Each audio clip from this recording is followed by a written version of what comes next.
Okey. Okey. Okay, dah.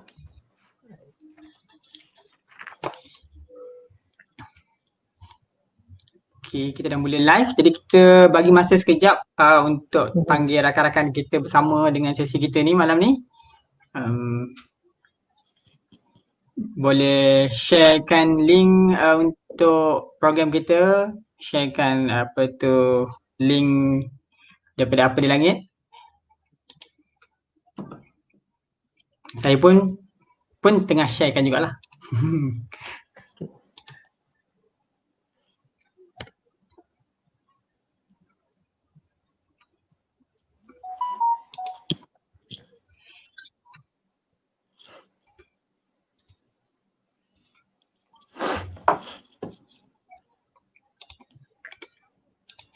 Okey, boleh jemput rakan-rakan yang lain untuk bersama dengan kita malam ni. Malam ni kita ada insan hebat yang bersama dengan kita. Selalu kita panggil orang sains kan, kali kita panggil Kementerian Pendidikan. Kita nak tahu macam mana nak belajar sains ni sebenarnya. Okey.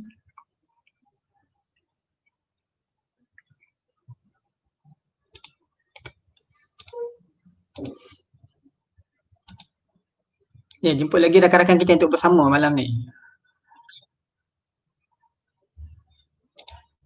Okey.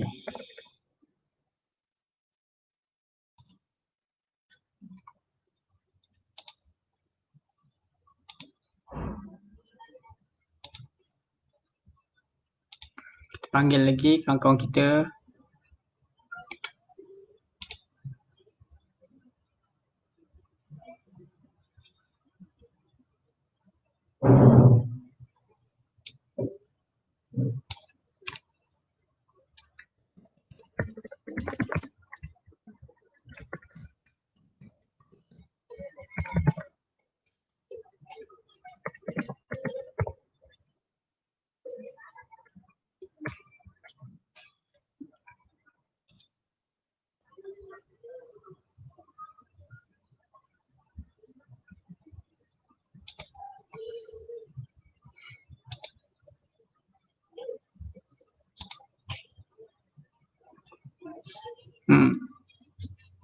Kita ada rakan-rakan kita yang dah masuk sekarang ni. Silakan.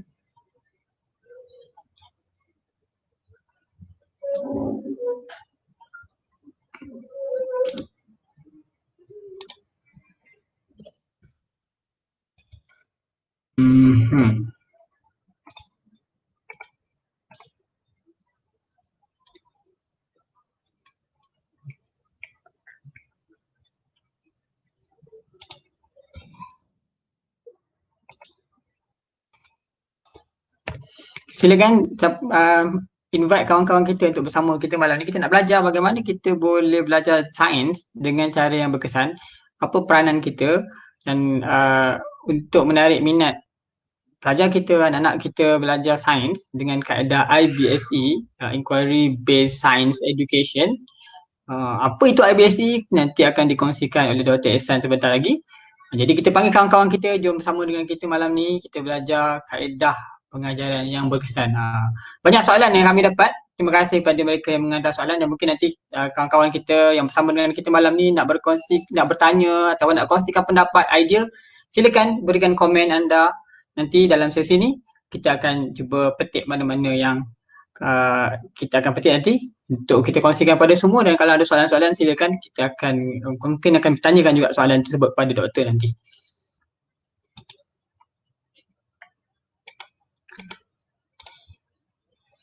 Okey.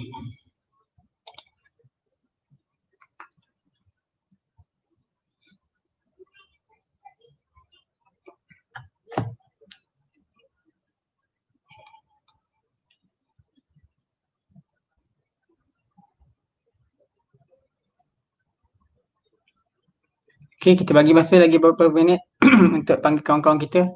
Jadi terima kasih pada yang bersama dengan kita pada malam ni. Kita ada bersama ni.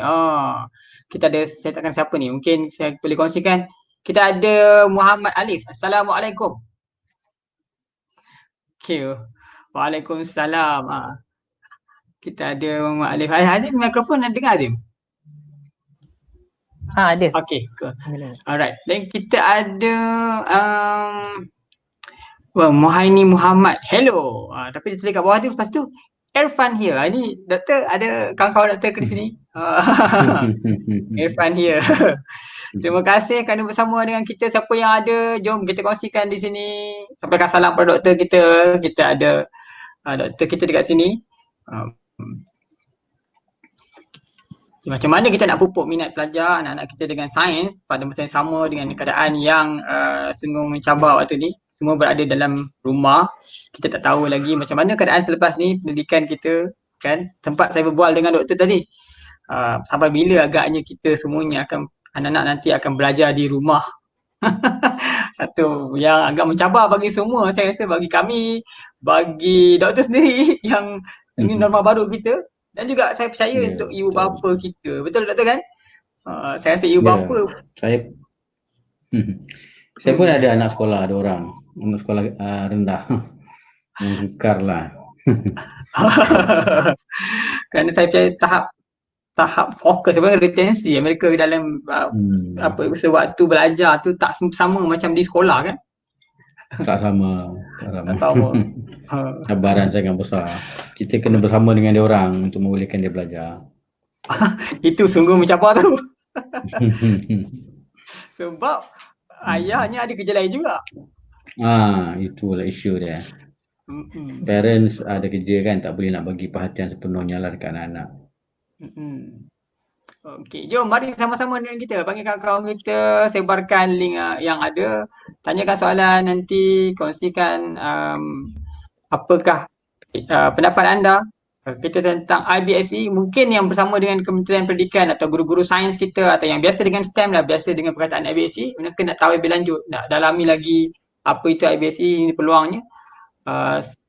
Saya tak pasti berapa banyak kali dah IBSE ni di-online kan sebegini doktor? Kalau berbentuk bengkel tu adalah yang pusat STEM laksanakan dalam tempoh PKP baru ni lah. Tapi itu the first time, dan selepas ini kami akan teruskan IBS ini secara online dengan guru-guru yang akan dipilih dari seluruh negara. Wah, hebat. Menarik. Okay, kita akan start lagi seminit lagi. Alright Nazim, saya akan serahkan baju ni kepada Hazim selaku host kita malam ni. Okey. Jadi apa dia suruh saya buat, saya ikut je nanti. So, biasanya kami dalam untuk pengetahuan semua kan, kami kalau lihat update langit, ada masanya saya akan host, kemudian Hazim. Jadi kami bertukar-tukar lah. Jadi ada masa saya jadi terjun, ada masa dia terjun. Ini dia terjun sebab dia buat makan. Kita terlambat. Tapi tak apa, yang penting badan kenyang kalau tak ada lapar. Okey. Lama ni lah kita ni. Lama ni. Saya pun ada soalan nak tanya, tapi saya tak berani nak tulis kat situ. Tapi tak apa, nanti kita tengok rakan-rakan kita kan. Tak apa, mana yang kita akan tanyakan kepada doktor, rakan-rakan lain juga boleh tanyakan dalam kita punya Facebook kita nanti. Okey, rasanya kita boleh start. Alright. Okay. Baik, Assalamualaikum warahmatullahi wabarakatuh dan selamat petang semua. Jadi bersama kita, bersama dengan kami dalam sesi apa nak tanya, siri yang ke-6 dah, sedar tak sedar. So kita dah bermula sejak Global Astronomy Month yang lalu, dan kini kita dah berada siri yang ke-6. Lanjutan pada siri-siri sebelum ni, kita dapat feedback yang amat menggalakkan, yang mana ramai sebenarnya kita dapat manfaat daripada program kita, meskipun sekadar perkongsian yang anda semua tak ada secara face to face.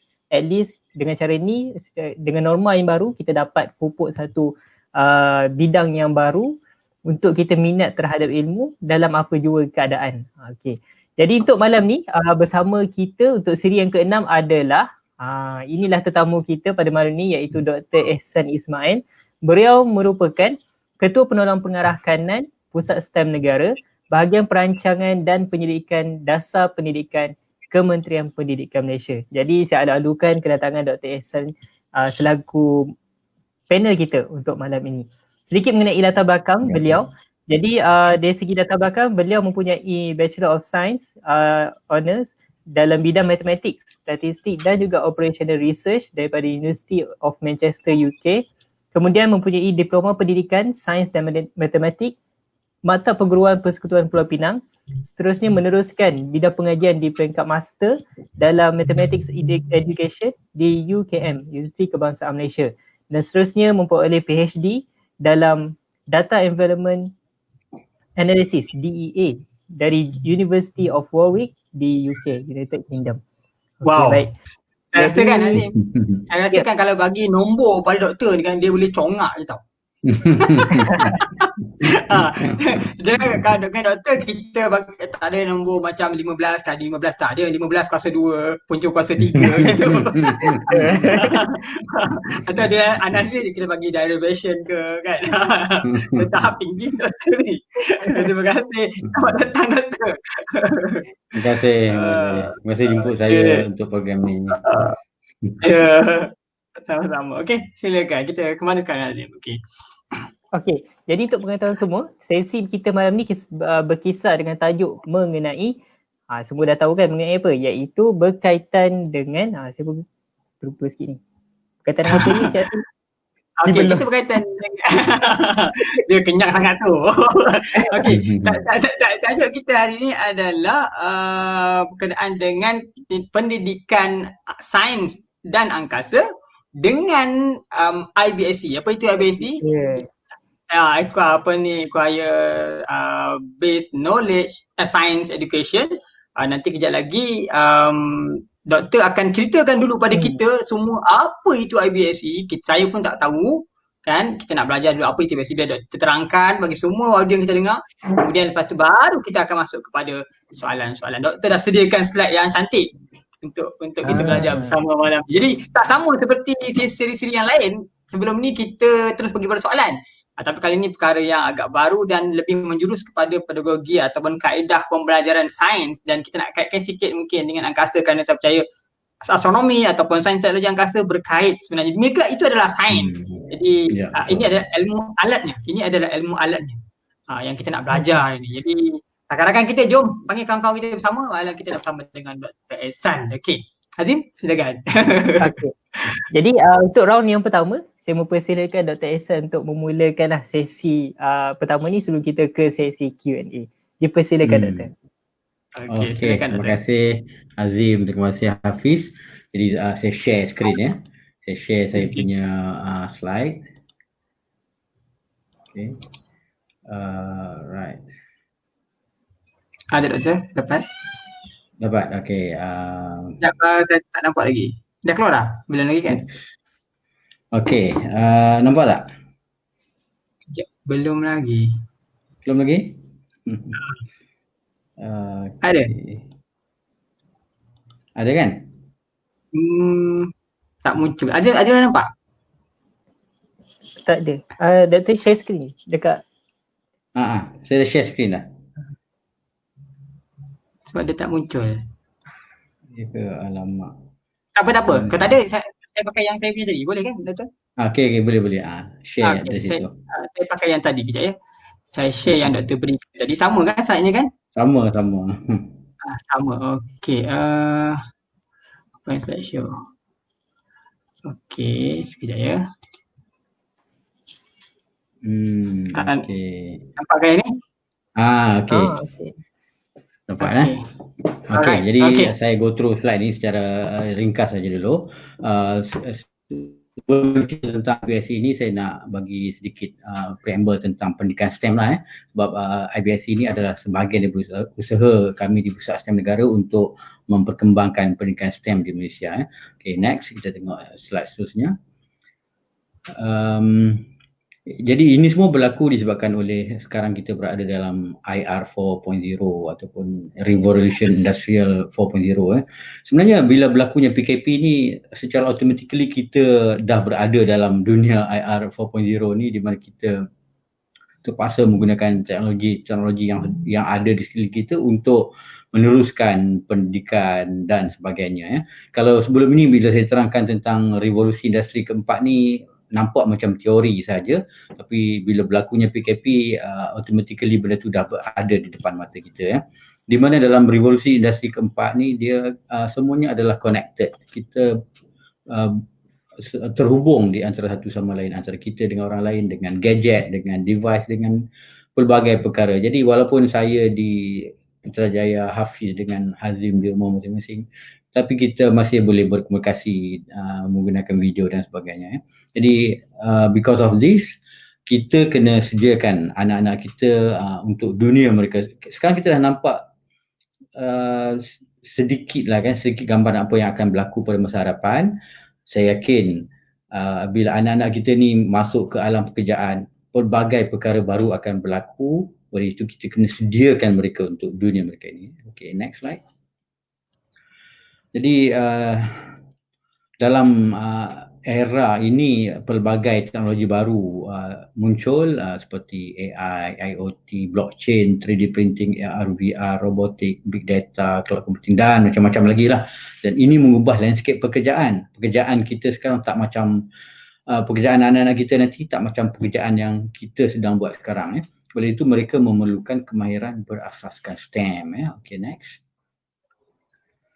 Jadi sebagai contoh yang diberikan dalam oleh World Economic Forum, pekerjaan yang sedang meningkat antaranya adalah saintis dan penganalisis data, pakar pembelajaran AI dan machine learning, pengurus operasi yang berkaitan dengan dunia sekarang ini, AI dan sebagainya itu, pembangun dan penganalisis perisian dan aplikasi dan macam-macam lagi, dan kebanyakannya adalah berkaitan dengan teknologi dan STEM. Dan kalau kita tengok yang sedang menurun itu benda-benda yang boleh dibuat secara manual lah, macam nak key in data, pembantu kewangan lah, staf-staf pejabat dan sebagainya, di mana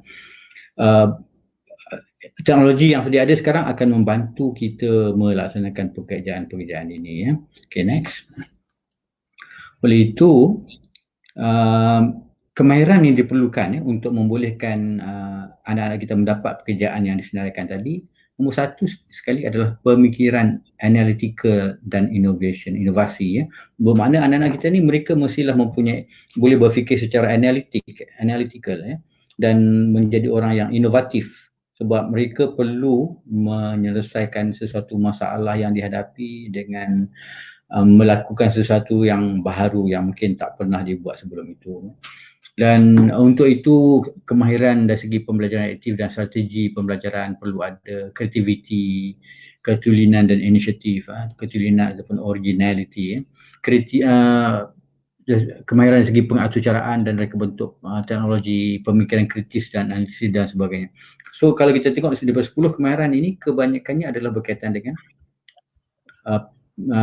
keperluan untuk berfikir lah. Anak-anak kita perlu berfikir, dan dengan cara berfikir mereka akan boleh survive dalam kehidupan mereka nanti ya.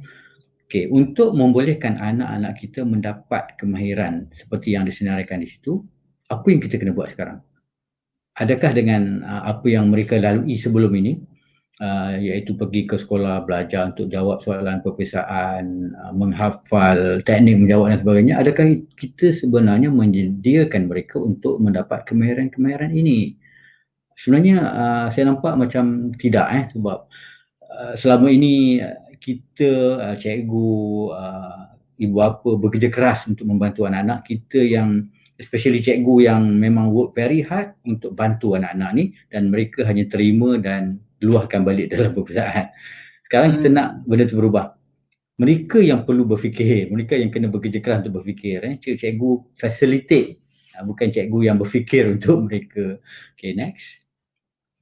Jadi kemahiran yang mereka perlu dapat bila pergi ke sekolah, ini mereka kena ada perasaan ingin tahu, mereka boleh imagine, mereka boleh mereka ada pemikiran yang kritis dan boleh menjadi penyelesai masalah, mereka boleh berkomunikasi dengan baik, mereka boleh berkolaborasi dengan pelbagai pihak. So yang saya sebutkan tadi, 4 tadi itu adalah apa yang ada dalam pembelajaran abad ke-21 ataupun pendidikan abad ke-21.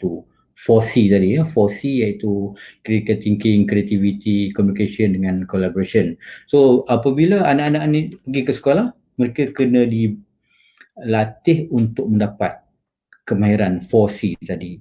Barulah mereka mempunyai kemahiran yang boleh digunakan dalam abad ke-21 dalam dunia mereka sebelum mereka masuk ke dalam pekerjaan nanti. Okay, next. So anak-anak zaman sekarang ni mereka berbeza, mereka mempunyai pemikiran yang berbeza, cara mereka mengambil tindakan juga berbeza. Jadi guru-guru, ibu bapa perlu berubah, perlu membantu anak-anak dengan cara yang berbeza. Tidak boleh sekadar, kalau parents tu tak boleh sekadar hantar anak pergi tuition, lepaskan dekat cikgu untuk ajar jawab soalan pembezaan. Tak jadilah macam tu. Mungkin mereka akan dapat good result dengan cara latih jawab soalan pembezaan, tapi keperluan untuk melatih mereka berfikir secara analytical itu tidak berlaku sebab mereka hanya pergi praktis untuk jawab soalan pembezaan. Jadi dalam dunia yang connected sekarang ni, yang dengan teknologi tinggi dan sebagainya bergerak begitu pantas, kita guru, ibu bapa perlu berubah juga dengan pantas untuk membolehkan kita memberi kemahiran-kemahiran yang sepatutnya anak-anak kita dapat, dan sediakan mereka untuk kehidupan mereka pada masa hadapan. So we have to prepare them to excel in their life, not just to excel in examination. Okay, next. So di sinilah datangnya pendidikan STEM, di mana STEM adalah masa hadapan, penggerak ekonomi baharu, menghasilkan pencipta, penginovasi dan penyelesaian masalah. Ekonomi berasaskan inovasi memerlukan bakat STEM yang akan menjadi saintis, penginovasi dan pencipta pada masa hadapan. Untuk makluman semua yang menonton, dunia sekarang ini kita panggil sebagai kalau dulu kita kata knowledge based economy kan. Ekonomi sekarang ni, kalau sebelum ni kita, sebelum knowledge tu mungkin industri, sebelum itu mungkin bahan mentah yang ada kat bumi kita. Tapi sekarang innovation based economy. Bermakna dengan inovasi kita boleh menghasilkan pendapatan yang sangat banyak untuk negara lah. Jadi negara akan menjadi maju dengan mempunyai rakyat yang inovatif. So dunia sekarang ekonominya adalah berasaskan inovasi. Untuk makluman, 80% daripada billionaires yang ada dalam dunia sekarang ni, mereka menjadi billionaire because of mereka punya inovasi. So macam mana nak bagi anak-anak kita menjadi orang yang inovatif, boleh menghasilkan inovasi? Definitely tak boleh dengan cara kita, cikgu, mak bapak yang berusaha keras untuk memastikan mereka dapat jawab soalan pembezaan. Memang saya tak nafikan cikgu sangat rajin, cikgu akan fikir macam mana cara nak bantu anak-anak ni kan. But in the end, anak-anak kita tak payah fikir, dia hanya ikut saja apa yang diberikan, apa yang disuapkan kepada mereka. Okay, kita tengok next. Jadi masalah pendidikan STEM ni adalah untuk melahirkan murid yang berliterasi sistem yang kreatif, inovatif, inventif dan berupaya mengenal pasti, mengaplikasi serta mengintegrasikan konsep STEM untuk memahami masalah dan menyelesaikannya. Jadi yang dikatakan ciri murid berliterasi STEM tu, mereka ni adalah celik teknologi, mempunyai pemikiran yang logikal, kreatif, inovatif, inventif dan juga boleh menyelesaikan masalah.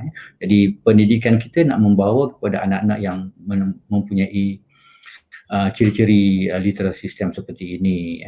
So macam mana kita nak buat untuk membolehkan anak-anak kita dapat kemahiran-kemahiran seperti ini ataupun mempunyai yang dikatakan sebagai STEM literate ini? Macam mana? Kita tengok next. Jadi di sinilah datangnya pendidikan STEM yang mempunyai ciri bersepadu, integrated. STEM ni dia integrated, dia ada activity hands on, dia berasaskan inquiry, berfokuskan proses dan berpusatkan murid. So dari segi berasaskan inquiry tu lah yang kita akan bagi penekanan selepas ini melalui IBSE, IBME dan sebagainya. Bersepadu di sini bermaksud kalau selama ni kita mengajar sesuatu subjek tu dia in silo, kita ajar math saja, kalau sains saja kan. Sedangkan dalam maths ada sains, ada teknologi, ada engineering di situ. Samalah dalam subjek saja. Semuanya bersepadu. So kita nak dalam STEM ni semuanya tu disepadukan, bukan secara in silo. Dan dalam belajar ni mesti ada aktiviti hands on. Murid-murid mesti kena buat aktiviti. Dia tak boleh secara teori saja, cakap saja tak boleh, kena buat aktiviti. Dan dia kena berasaskan kepada inquiry. Apa maksudnya nanti saya akan terangkan. Dan pembelajaran itu adalah berfokuskan proses. Bermaksud kita nak tengok anak-anak ni proses pembelajaran daripada awal dia buat tu sampailah hasil akhir. Bukan kita hanya tengok hasil akhir ataupun ujian saja. Dan definitely berpusatkan murid yang kena buat pelbagai perkara. Bukan dia hanya follow dengan cikgu yang aktif dalam kelas cikgu, murid hanya ikut, itu tak boleh. Mesti kena berpusatkan murid. Okay, next. Jadi dalam pendidikan STEM bersepadu ni sebagai contoh, kita macam mana kita nak kaitkan keempat elemen STEM tu, kita nak menyelesaikan satu masalah, kita mungkin ada menghadapi satu situasi dan untuk menyelesaikan situasi atau masalah tersebut kita gunakan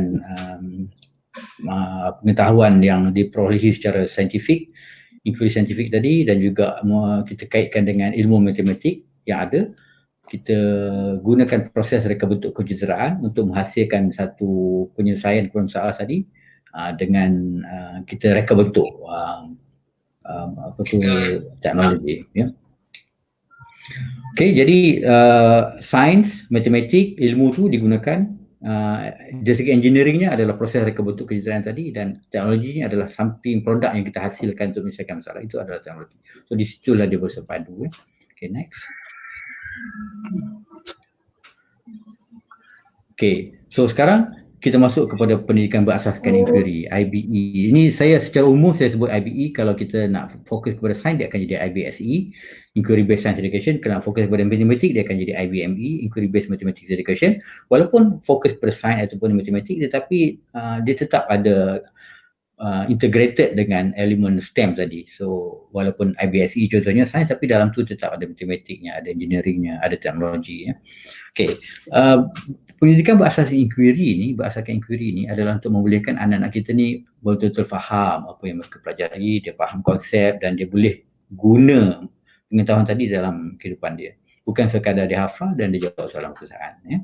Jadi sebab itulah kita menekankan kepada pembelajaran secara inquiry. Okey, kita nak tengok next.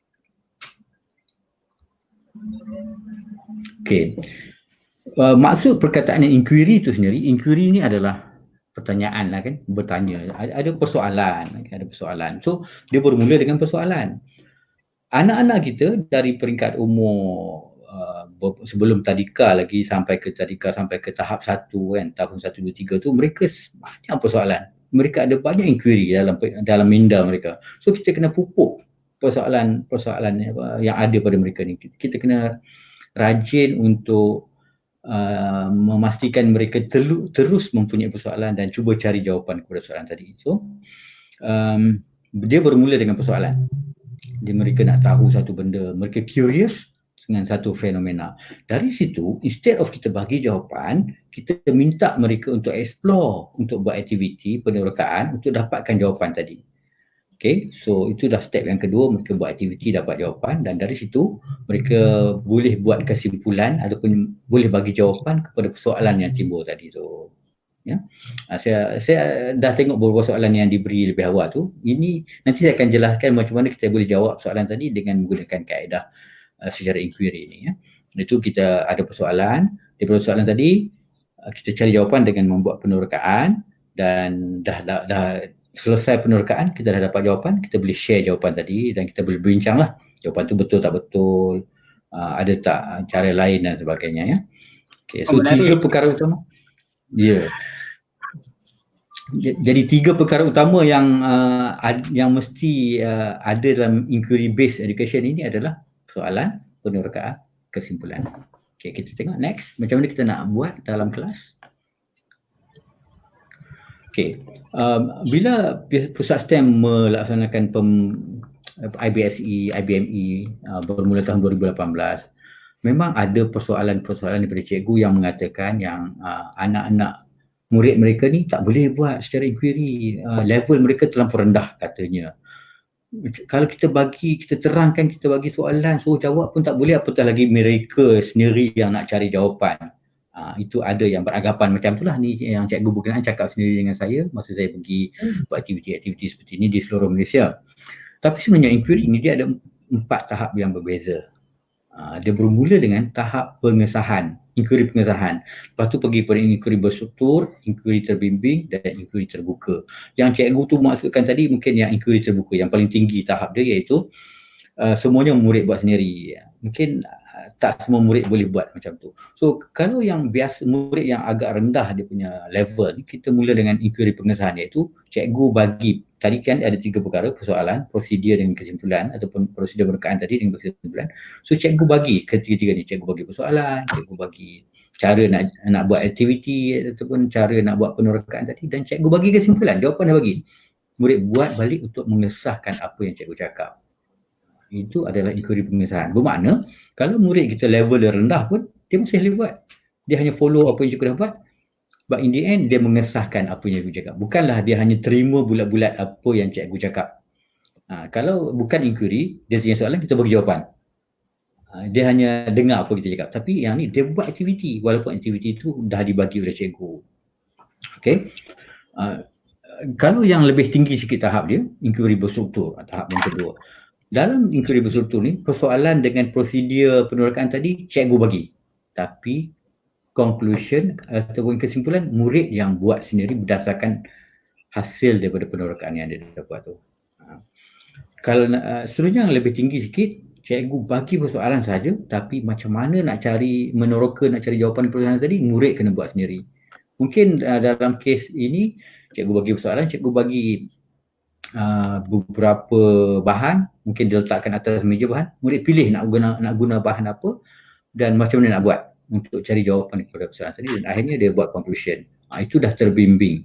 Kemudian cikgu hanya bagi soalan. Dan yang paling tinggi sekali tahap dia adalah inquiry terbuka ataupun open inquiry, di mana cikgu hanya guide untuk murid timbul persoalan sendiri, kemudian mereka akan cari jawapan dengan buat aktiviti penerokaan sendiri dan akhirnya membuat conclusion sendiri.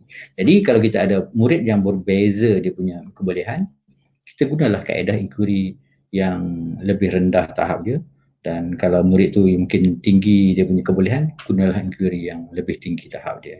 So ada perbezaan tahap inquiry, bukan satu jenis saja. So far okay ke? Boleh follow ke Hafiz dengan Nazim? Boleh. Saya tertarik sangat bila tahu ada perbezaan pada tahap inquiry ni. Memang kita, macam doktor kongsikan tadi kan, kita macam terbuka, kita ingatkan inquiry itu satu je, rasa ingin tahu tu.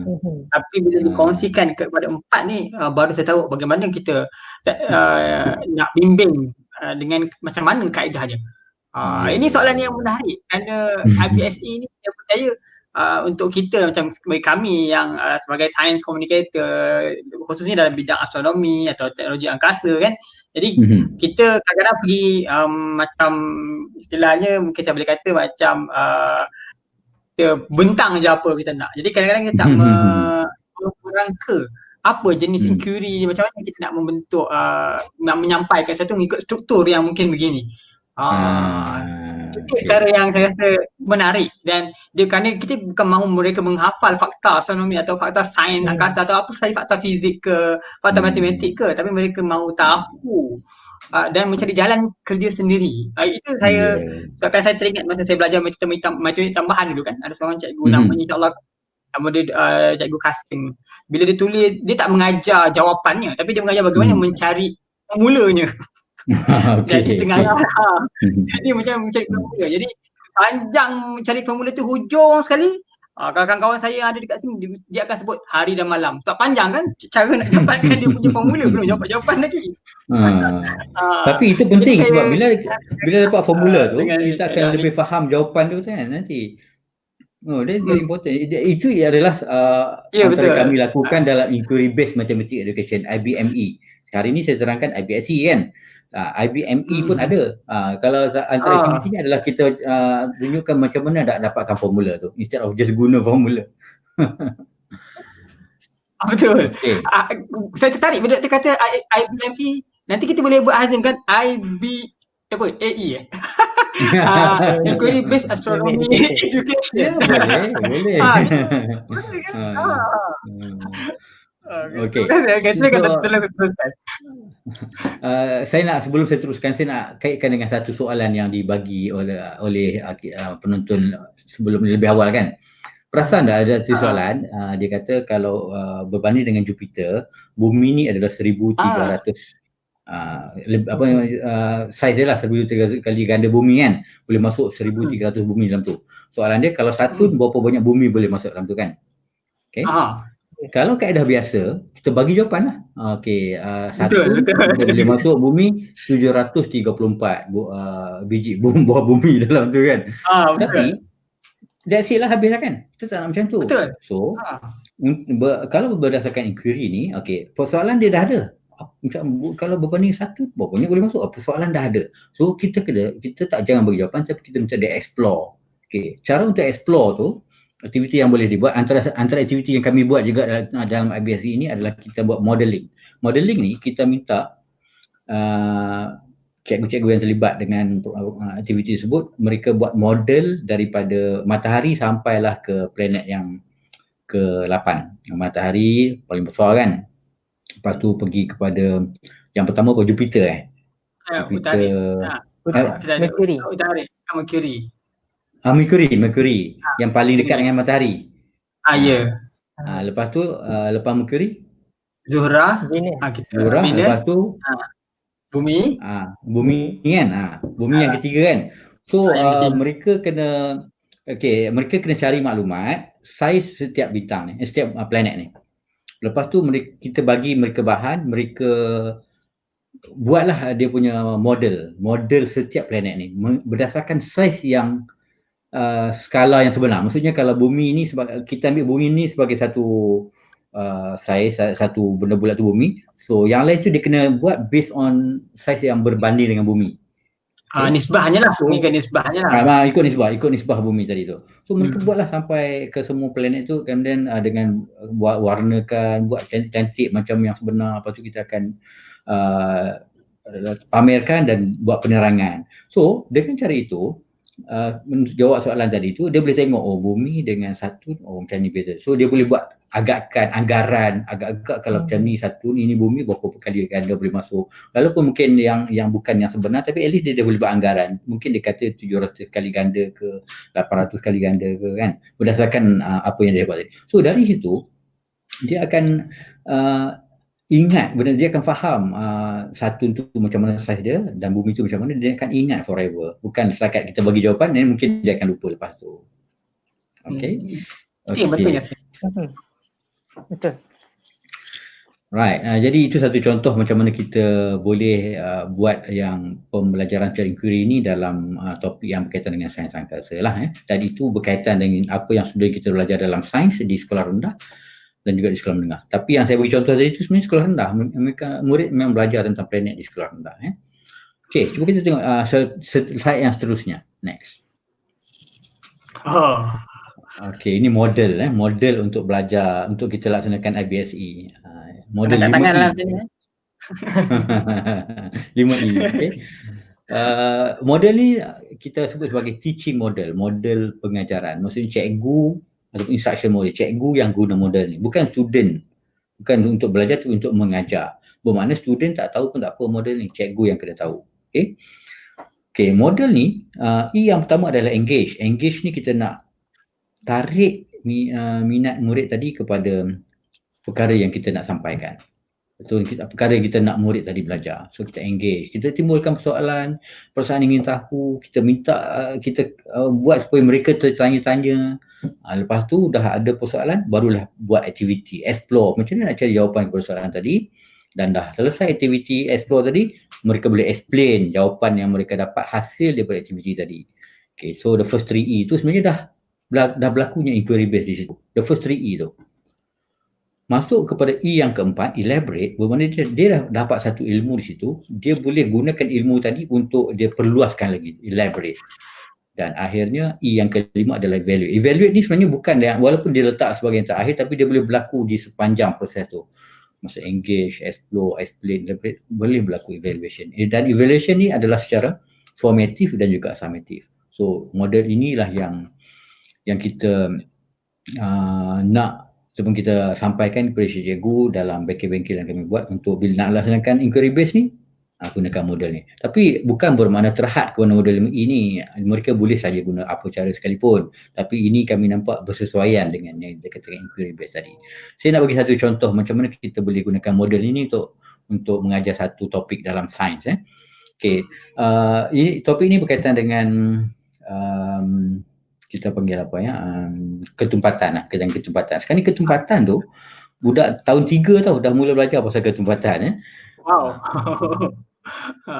Okay, ketumpatan ni untuk membawa kepada ketumpatan, kita boleh engage dengan tanya soalan, kenapa kapal yang besar, yang berat tu masuk dalam air laut tak tenggelam, tapi kita yang ringan dan kecil ni masuk dalam laut tenggelam.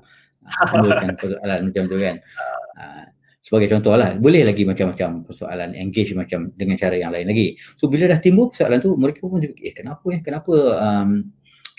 kapal tu timbul, kita tenggelam. So kita pun buatlah aktiviti untuk mencari jawapan kepada soalan tadi. So aktivitinya adalah kita bagi satu besen yang ada air, kita bagi kayu, bongkar kayu, kita bagi plastisin, kita bagi mungkin batu ke.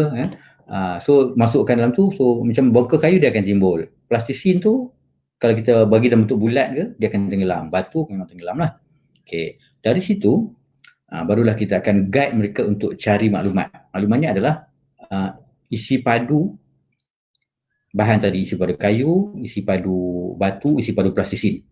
Kemudian lagi satu maklumat yang mereka kena cari adalah jisim bagi setiap bahan tadi. Lepas tu dia kena tengok perbezaan jisim dengan isi padu tu. Mana yang lebih, ataupun kita nisbah isi padu bagi dengan jisim dapat apa. Okay? Jadi dia akan, lepas itu dia akan nampak kalau isi padu lebih daripada jisim, dia akan timbul. Kalau isi padu kurang daripada jisim, dia akan tenggelam. So di situ dia dah dapat jawapan, dia dapat satu idea, satu konsep di situ. Dan barulah kita berterangkan tentang ketumpatan, iaitu ketumpatan ni kalau formulanya adalah isi padu bagi jisim tadi. Jadi kalau isi padu, jadi kalau dia lebih daripada satu,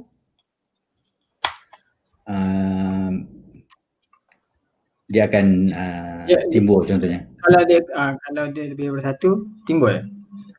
Ataupun kalau dikurang, something like that lah. Tak apa ingat. M bahagi V kan? Jisim bahagi isi padu. MV bahagi dengan volume.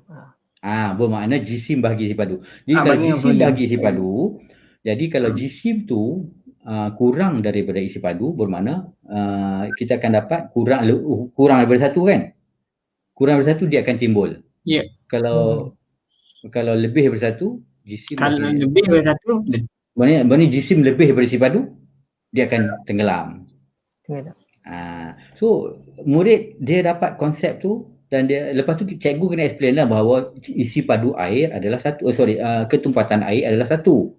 Bermakna kalau dia lebih tumpat daripada air, lebih daripada satu, dia akan tenggelam. Kalau kurang tumpat daripada air, dia akan timbul. Macam tu. So barulah dia dapat konsep ketumpatan, tenggelam, timbul tadi. Ini barulah kita elaborate, kita buat lagi aktiviti hasil daripada pemahaman dia tu. Okay. So contoh elaborate pula. Okay, tadi plastisin tu kita buat bentuk bulat, dia tenggelam. Sekarang dia dah tahu untuk membolehkan plastisin ni timbul, dia punya isi padu mesti lebih daripada jisim. So dia kena ubah, kita bagi satu challenge. Okay, buat bagi supaya plastisin tadi timbul. Sebab dia dah faham tadi maksud ketumpatan tu. So, apa yang dia boleh buat adalah dia akan ubah bentuk plastisin supaya dia punya isi padu menjadi lebih besar. So dia akan buat bentuk macam sampan ke. Bila bentuk macam tu, dia akan dapat menambahkan isi padu. So bila letak dalam air, dia akan timbul, terapung. Jadi itu contoh macam mana kita boleh gunakan model 5E tadi untuk mengajar satu konsep sains. Macam-macam lagi lah yang kita boleh gunakan, dan saya boleh katakan sebagai kebanyakan konsep-konsep sains, yang sains matematik ke apa ke yang ada, yang budak-budak belajar ni, memang kita boleh buat dengan cara yang macam ni. Dan mereka, dengan cara yang macam ni, mereka lebih seronok nak belajar, mereka lebih faham dan mereka akan ingat mungkin forever. Jadi maknanya kena ikut tertibnya doktor kan? Kena ikut tertibnya sampai 4 tu lah, sepanjang. Gitu. Yes. The first tu engage, lepas tu explore, elaborate. Cuma evaluate tu yang dia boleh berlaku pada mana-mana stage lah. Ada tak kemungkinan kalau tiba-tiba terputus rantaian tu, maksudnya rantaian sekarang ni istilah rantaian. Kalau terputus kalau terputus ketika dia mencari sebab kan bila sebut engage, maknanya kita tahu inquiry base ni dia mesti datangkan rasa ingin tahu ataupun curiosity dia bermula spark di situ. Katalah tiba-tiba dia dalam proses dia explore, dia putus asa, adakah kita kena kembali ke balik engage untuk mencetuskan balik semangat rasa ingin tahu dia? Kerana kita dalam proses sebagai manusia kan, dia cuba-cuba tak dapat, budak mesti nangis ataupun macam alah malas dia tak dapat atau nak kena baca ke tak nak fikir. So macam mana Dr. melihat keadaan tu? Okay, so inilah dalam yang bagusnya kita bila mengajar dengan kaedah inquiry base ni dan juga dalam STEM ni, kita tak ada istilah gagal. Bermaksud bila dia buat sesuatu dia tak dapat, bukan dia gagal tetapi dia belum berjaya dan dia kita terapkan sifat iaitu it's okay to get it wrong. It's okay not to get the right answer. Ini dia bila dia katakan dia buat, dia explore tak jadi, kita kena guide dia, kena bersama-sama dengan dia cari kenapa tak jadi tadi, kat mana silap. Semua kita tengok kat mana silap, cuba lagi dan insyaAllah akhirnya dia akan dapat. Engage dah okey, cuma masa explore tu kita biar dulu dia explore, tapi bila kita nampak dia ada masalah, kita guide dia untuk dia faham kat mana dia buat silap. So dengan cara itu dia akan katakanlah doktor, dia dah explore sampai kepada part explain pula, tetapi apa kesimpulan yang diberikan tu tidak seperti apa yang sebenarnya. Adakah kita nak kata explore semula? Nak kena masuk dia ataupun macam mana? Dia dah explain tapi salah. Konsep dia salah macam mana? Betul. Ini berlaku dalam program-program yang kami buat. Saya sendiri tengok, tapi ini yang saya tengok ni matematik IBME. Dia dah buat betul, kita dah engage dia dah buat aktiviti, tapi bila dia explain, yang ni kita nak minta dia terangkan, kita minta dia ukur ketinggian menggunakan satu alat yang dia makan sebagai clinometer. Clinometer ni kita menggunakan konsep trigonometri. So bila dia ukur, dua orang yang tak sama tinggi ukur pintu yang sama, dia dapat jawapan yang tak sama. So, orang ni dapat macam ni, orang ni dapat macam ni. Tapi dengan conclusion adalah tak sama sebab mereka tak sama tinggi. So that's why bila dia ukur dapat sama tinggi. Jawapan tu salah lah, konsep tu salah. So dari situ kita akan minta dia berpatah balik kepada apa yang dia dah buat tadi, apa yang sebenarnya dia buat, dan boleh tak conclusion yang dia buat tadi tu adakah berkaitan dengan apa yang aktiviti yang dia dah buat tadi. Ini cikgu kena guide, kena jadi pemudah cara untuk membolehkan dia faham conclusion yang dia bagi tadi tu sebenarnya tidak menepati apa yang dia dah explore tadi. Jadi kita tidak terus kata oh salah ni, sorry je ni, tidak. Kita akan guide untuk dia faham bahawa pemahaman dia tadi tu kurang tepat. So dia akan tengok balik dan akhirnya insyaAllah dia akan dapat explain yang tepat lah. So dengan kaedah ini memang cikgu pun kena bersabar lah, ambil masa. Ini yang mungkin menjadi kekangan, cikgu kata tak cukup masa, banyak syllabus, masa pendek kan. Tapi walaupun mungkin di peringkat awal lambat sikit, tapi once budak dah dapat, dia akan jadi cepat kemudiannya. Dan bila mereka dah seronok nak belajar, mereka akan meningkat motivasi dan insyaAllah dia akan menjadi lebih hebat selepas itu. Awal-awal mungkin akan mengambil masa sikit lah. Okey, jadi sebenarnya penerangan saya tentang IBE dan juga IBSE lah, IBE ataupun IBSE, IBME ni slide-nya sampai sini. Saya just nak bagi sedikit kesimpulan sebelum kita pergi pada soalan ya. Kita tengok next slide. Slide seterusnya. Okay, menurut John Hawke ni is an American educator. Dia kata learning is not the product of teaching, but learning is the product of the activity of learners. Jadi student tu dia kena buat aktiviti dan dia belajar, bukan kita ajar dia tu dia dapat ilmu, tidak ya. Okay, dan next satu lagi slide. Saya tertarik doktor. Mungkin saya boleh tanya sikit lah tentang ayat yang tertarik. Learning is not a product of teaching. Jadi sekiranya macam activity of learners, maknanya mereka ni buat hands on, betul maksudnya begitu kan? Ya. Maksudnya mesti hands on lah, seperti mana gambar yang doktor tunjukkan. Tapi kalau dalam konteks yang macam kita, kalau saya mengajar dalam konteks menggunakan online, adakah itu dipanggil, boleh tak? Nak dikaitkan IBSE dengan kaedah online tanpa aktiviti, kita mendengar je, adakah itu dikira learning dalam konsep Okey. Kalau kita bercakap, kita bagi saja everything, itu teaching lah. Teaching is not dia orang tak belajar lah sebenarnya. Walaupun secara online sebenarnya kita boleh buat aktiviti. Aktiviti itu tidak semestinya hands on. Minds on pun boleh jadi aktiviti. Aktiviti yang memerlukan mereka berfikir. Oh, mind Jadi, on. Okey. Mind on. Okey, jarang kita dengar perkataan tu. Betul tak? Mind on. On kan mind. Ya. Bermakna kalau minds on, dia akan berfikir, dia akan cuba buat conclusion based on mungkin kita buat something activity yang memerlukan dia berfikir dan akhirnya dia dapat conclusion. Itu pun dianggap sebagai inquiry based juga. Menarik. Okay, dan next slide. Ini second last slide lah. Education is not the feeling of a pill but the lighting of a fire. Jadi pendidikan ni kita nak bukan kita nak sumbat ilmu kat budak, tapi kita nak timbulkan spark untuk dia nak belajar, nak cari ilmu, dia nak belajar. Untuk membolehkan timbulnya spark tu, dia perlulah buat aktiviti yang saya terangkan tadi tu. Kalau kita hanya bagi saja, itu feeling of a pill. Kadang-kadang kita rasa kita dah bagi banyak lah, tapi sebenarnya tak masuk pun. Tuang dalam dia punya baldi, keluar balik. Jadi bocor itu. Bocor kan, tuang tak penuh-penuh bocor. Walaupun pepatah Melayu kata mencurahkan air ke daun keladi kan, tak lekat-lekat. Okay, dan akhir sekali slide yang terakhir, just nak tunjuk inilah kami punya pendidikan STEM di Malaysia ni. Boleh join kami punya kumpulan FB di mana kita share aktiviti-aktiviti yang kita dengan STEM, dan kita ada satu lagi sebenarnya adalah FB page Pusat STEM Negara. Boleh join yang tu, boleh like lah, like and share yang tu. Okay, jadi Hazim, Hafiz, setakat itu penerangan saya dan seterusnya kita boleh pergi kepada soalan lah. Okey, baik. Terima kasih banyak Doktor.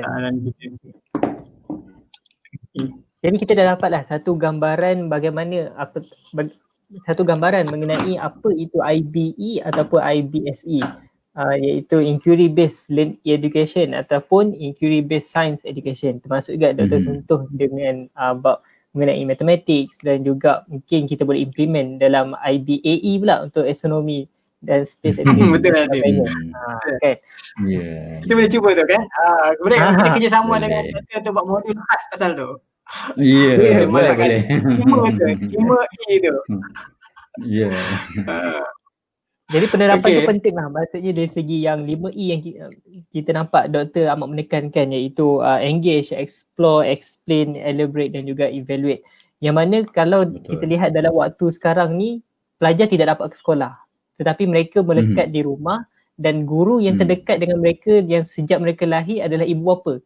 Jadi mungkin peranan itu, kalau nak katakan secara online begini, kalau guru di skrin komputer dan juga pelajar di hadapan laptop, mungkin benda tu dia berlaku, 5E tu berlaku, tetapi tidak se-efficient kalau face to face. Jadi mungkin saya lihatlah pendapat saya, benda tu mungkin boleh diambil alih juga sebagai ibu bapa, guru pembimbing yang juga membantu peranan guru untuk membimbing anak mereka sendiri. Sebab itu yang paling dekat. Jadi nak tak nak kita panggil touch of learning tu mesti kena ada jugalah. Yang tu. Jadi peranan yang sangat besar. Okey, baik. Jadi saya lihat kita akan pergi ke sesi soal jawab. Kita ada beberapa soalan, dan juga insyaAllah kalau ada soalan-soalan daripada komen Facebook kita akan masukkan. Alright, okay. Jadi kita nak mulakan dengan soalan yang pertama kan? Okay. Okay, soalan kita yang pertama kita ambil daripada, okay, ini dia. Okay, nanti kita keluar ke? Okay, kita ada soalan pertama daripada Muhammad Izzat bin Muhammad Zubir. Okay, bagaimana nak implementasi IBSE dalam pendidikan secara online, sama ada secara synchronized atau asynchronized? Bolehkah berikan contoh juga?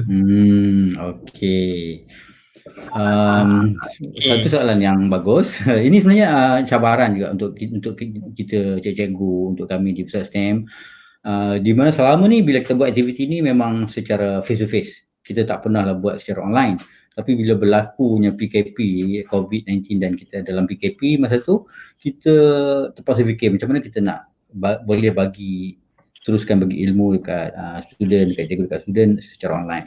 Jadi apa yang Pusat STEM dah buat pada awal bulan 5, selama 3 minggu awal sepanjang bulan 5, the first week of bulan 5 hari tu, kita buat bengkel syoknya teroka ilmu di rumah. Saya nak bagi contoh salah satu aktiviti yang dibuat oleh cikgu dalam bengkel tersebut, iaitu Cikgu Hanafiah dari Telupit, Sabah. Dia nak tunjukkan, dia nak terangkan tentang konsep tekanan air, apa yang berlaku bila ada tekanan dalam air, apa berlaku kepada objek yang ada dalam air dan sebagainya. Jadi dia buat satu, dia mula dengan satu, dia sebut sebagai magic show, di mana dia pegang satu botol yang penuh dengan air, dalam tu ada obor-obor tu yang dia buat lah, and then dia gerakkan tangan dia ke atas ke bawah dan obor-obor tu ikut tangan dia. Kalau dia ke atas, obor-obor tu naik, kalau dia turun ke bawah, obor-obor tu turun. Bila kita tengok macam tu, kita rasa macam macam mana dia buat ni kan, pelik juga. Tapi lepas tu barulah kita pergi kepada aktiviti kita sama-sama. Jadi itu dah timbulnya persoalan, kenapa jadi macam tu kan. So the first tu engage tu dah berlaku, ni pergi kepada explore. So macam mana boleh jadi begitu, kita pun buat aktiviti untuk explore. Aktiviti yang dibuat tu masing-masing student yang menonton, kita dah bagi tahu awal apa bahan yang perlu disediakan, dan dia ada juga student yang bersama dengan dia. So dia dengan student tadi buat, dan yang menonton boleh turut sama buat botol air yang 1.5 liter, kita ada straw, kita ada macam plastik untuk jadikan obor-obor punya tu, dan dia ada saiz dia, panjang straw tu berapa, berat obor-obor tadi berapa, ini dah buat, masukkan tu, dan bila kita tekan botol tadi, dia akan turun, bila lepas dia naik. So budak dah nampak, oh patutlah tadi naik turun sebab dia tekan botol untuk bagi turun, dan dia lepas dia naik ke atas. Tapi lepas tu timbul persoalan, macam mana kalau straw tu kita panjangkan, ataupun kita pendekkan, ataupun kita berat tadi kita tambah, kita kurangkan, apa berlaku? Jadi bila timbul soalan macam tu, instead of kita bagi jawapan, kita minta dia cuba lagi, explore lagi sampailah dia dapat jawapan kepada soalan tadi. Then bolehlah pergi pada conclusion. Yang ketiga, explain kenapa sebenarnya bila dia tekan tadi obor betul akan turun, bila dia lepas akan naik. Penerangannya adalah berkaitan dengan tekanan. Bila kita tekan air tadi, tekan tinggi menyebabkan straw tadi, udara yang dalam straw tu dimampatkan, jadi udara dah kurang, menyebabkan obor-obor tadi menjadi lebih berat, maka dia akan turun ke bawah. Bila kita lepaskan, tekanan kurang, so dia naik balik. So dia dah faham konsep tekanan di situ. Bermakna dah berlaku dah 3E di situ. Dan bolehlah pergi kepada elaborate, di mana kita boleh minta mereka buat macam-macam benda lain lagi selepas dia dah faham. So itu satu contoh macam mana kita boleh buat IBSE tadi secara online, sinkronis sama-sama kita buat, ataupun asinkronis, mungkin dia dah faham konsep, dia boleh buat kemudian dan boleh tunjukkan hasil dia melalui video dan sebagainya. Okay, so itu jawapan saya kepada soalan tadi lah. Menarik, maknanya dengan cara online masih lagi boleh kita punya guru-guru atau ibu bapa, kalau mungkin ibu bapa dia meniru apa yang guru buat ataupun dia dapat dalam mungkin YouTube ke apa kan. Alright, okay. So kita bagi contoh, and then kita boleh bagi pelbagai contoh, kita boleh sama-sama minta dia orang follow apa yang kita buat. Kita bagi siap-siap bahan yang diperlukan supaya mereka boleh buat bersama-sama dengan kita.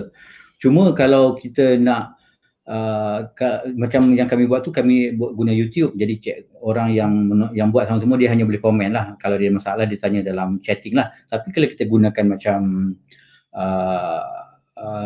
Google Meet, kita guna Microsoft Teams yang boleh masuk sama-sama dalam tu, boleh terus communicate melalui video. So sama-sama buat, boleh tanya soalan. Jadi walaupun masing-masing duduk di rumah masing-masing, tidak bersemuka, tapi masih boleh buat secara aktiviti tadi seolah-olah kita bersemuka.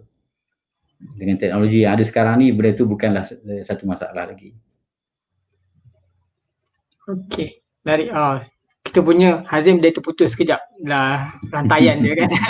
Okay. Tapi soalan tu menarik. Kita ada satu contoh komen daripada kawan kita daripada ni. Saya mungkin tunjukkan Teacher Zil kot namanya ni mungkin. Teacher Zil mungkin TC kalau salah maafkan ya. Implement IBSC synchronous dan asynchronous, kita gunakan flip learning. Cikgu rakam dan boleh tengok berulang kali. Bagaimana cikgu ada komen? Ya, boleh. Itu bermakna kita minta dia buat something dulu, and then barulah kita, based on apa yang tugasan yang kita dah bagi tu, dia datang dan dia akan belajar. Dia flip classroom ni perbezaan dia dengan classroom biasa. Kalau yang biasa kan macam kita belajar dulu, kita pergi ke sekolah, kita belajar, lepas tu cikgu bagi kerja rumah balik buat. Tapi flip classroom, cikgu bagi kerja dulu, buat dulu kat rumah, lepas tu baru datang kat sekolah dan belajar. Jadi itu boleh digunakan seperti yang disebut oleh Teacher Zil tadi. Saya nampak satu komen daripada Cik Aziz Rajab, IBSC is not always experimentation, mungkin boleh buat project based di rumah after discussion online depending on the topics and related to real world problem. Ya, betul pandangan ini. Kita tak semestinya benda tu terus buat aktiviti masa tu, kita boleh bincang dulu, lepas tu kita yang dikatakan projek ni, macam tadi saya tunjuk contoh yang saya bagi bengkel shopnya Teroka Ilmu di rumah tu, memang kami purposely buat benda yang ringkas-ringkas untuk kita tunjukkan dalam masa 1 jam. Tapi dia boleh jadi aktiviti yang lebih panjang, boleh buat untuk tempoh yang lebih lama. Yang penting kita discuss dulu macam mana nak buat, dia dapat something dan dia explore, lepas tu dah dapat hasil daripada exploration tadi, kita bincang balik untuk explain jawapan. Jadi konsep yang 5E tadi tu masih berlaku, tapi in terms of exploration tu boleh dengan pelbagai cara lah. Menarik. Okey. Baik. Kita pergi pada soalan kita yang nombor 2, Doktor kan? Okey. Ini mungkin tadi yang berkaitan, tadi kita dengar berkenaan dengan flip classroom dan sebagainya kan. Kita lihat di soalan nombor 2 daripada Rafidah Ghazali. Adakah IBSC berbeza dengan pembelajaran abad 21? Okey, soalan yang bagus. Sebab bila kita pergi ke sekolah, biasalah kita dapat pandangan ataupun macam keluhan daripada cikgu. Macam banyak sangat benda datang ke sekolah, adanya PAK 21, lepas tu datang pula STEM, lepas tu datang pula IBSE, datang macam-macam lagi lah. Tapi sebenarnya semua tu berada dalam satu bumbung, di bawah satu bumbung yang besar, bumbung PAK 21. So PAK 21 adalah satu bumbung yang besar. Di dalam dia tu adalah pelbagai kaedah. IBSE antara salah satu kaedah untuk kita membolehkan anak-anak murid kita dapat 4C dalam PAK 21 ya. Yang penting dalam PAK 21 kita nak murid kita dapat 4C tadi. Creativity, critical thinking, collaboration, communication. Macam mana nak dapat? Kita boleh guna IBSE, kita boleh guna pelbagai kaedah lagi, aktiviti yang kita buat tadi untuk membolehkan mereka dapat skill-skill tadi. Jadi jawapan persoalan tadi,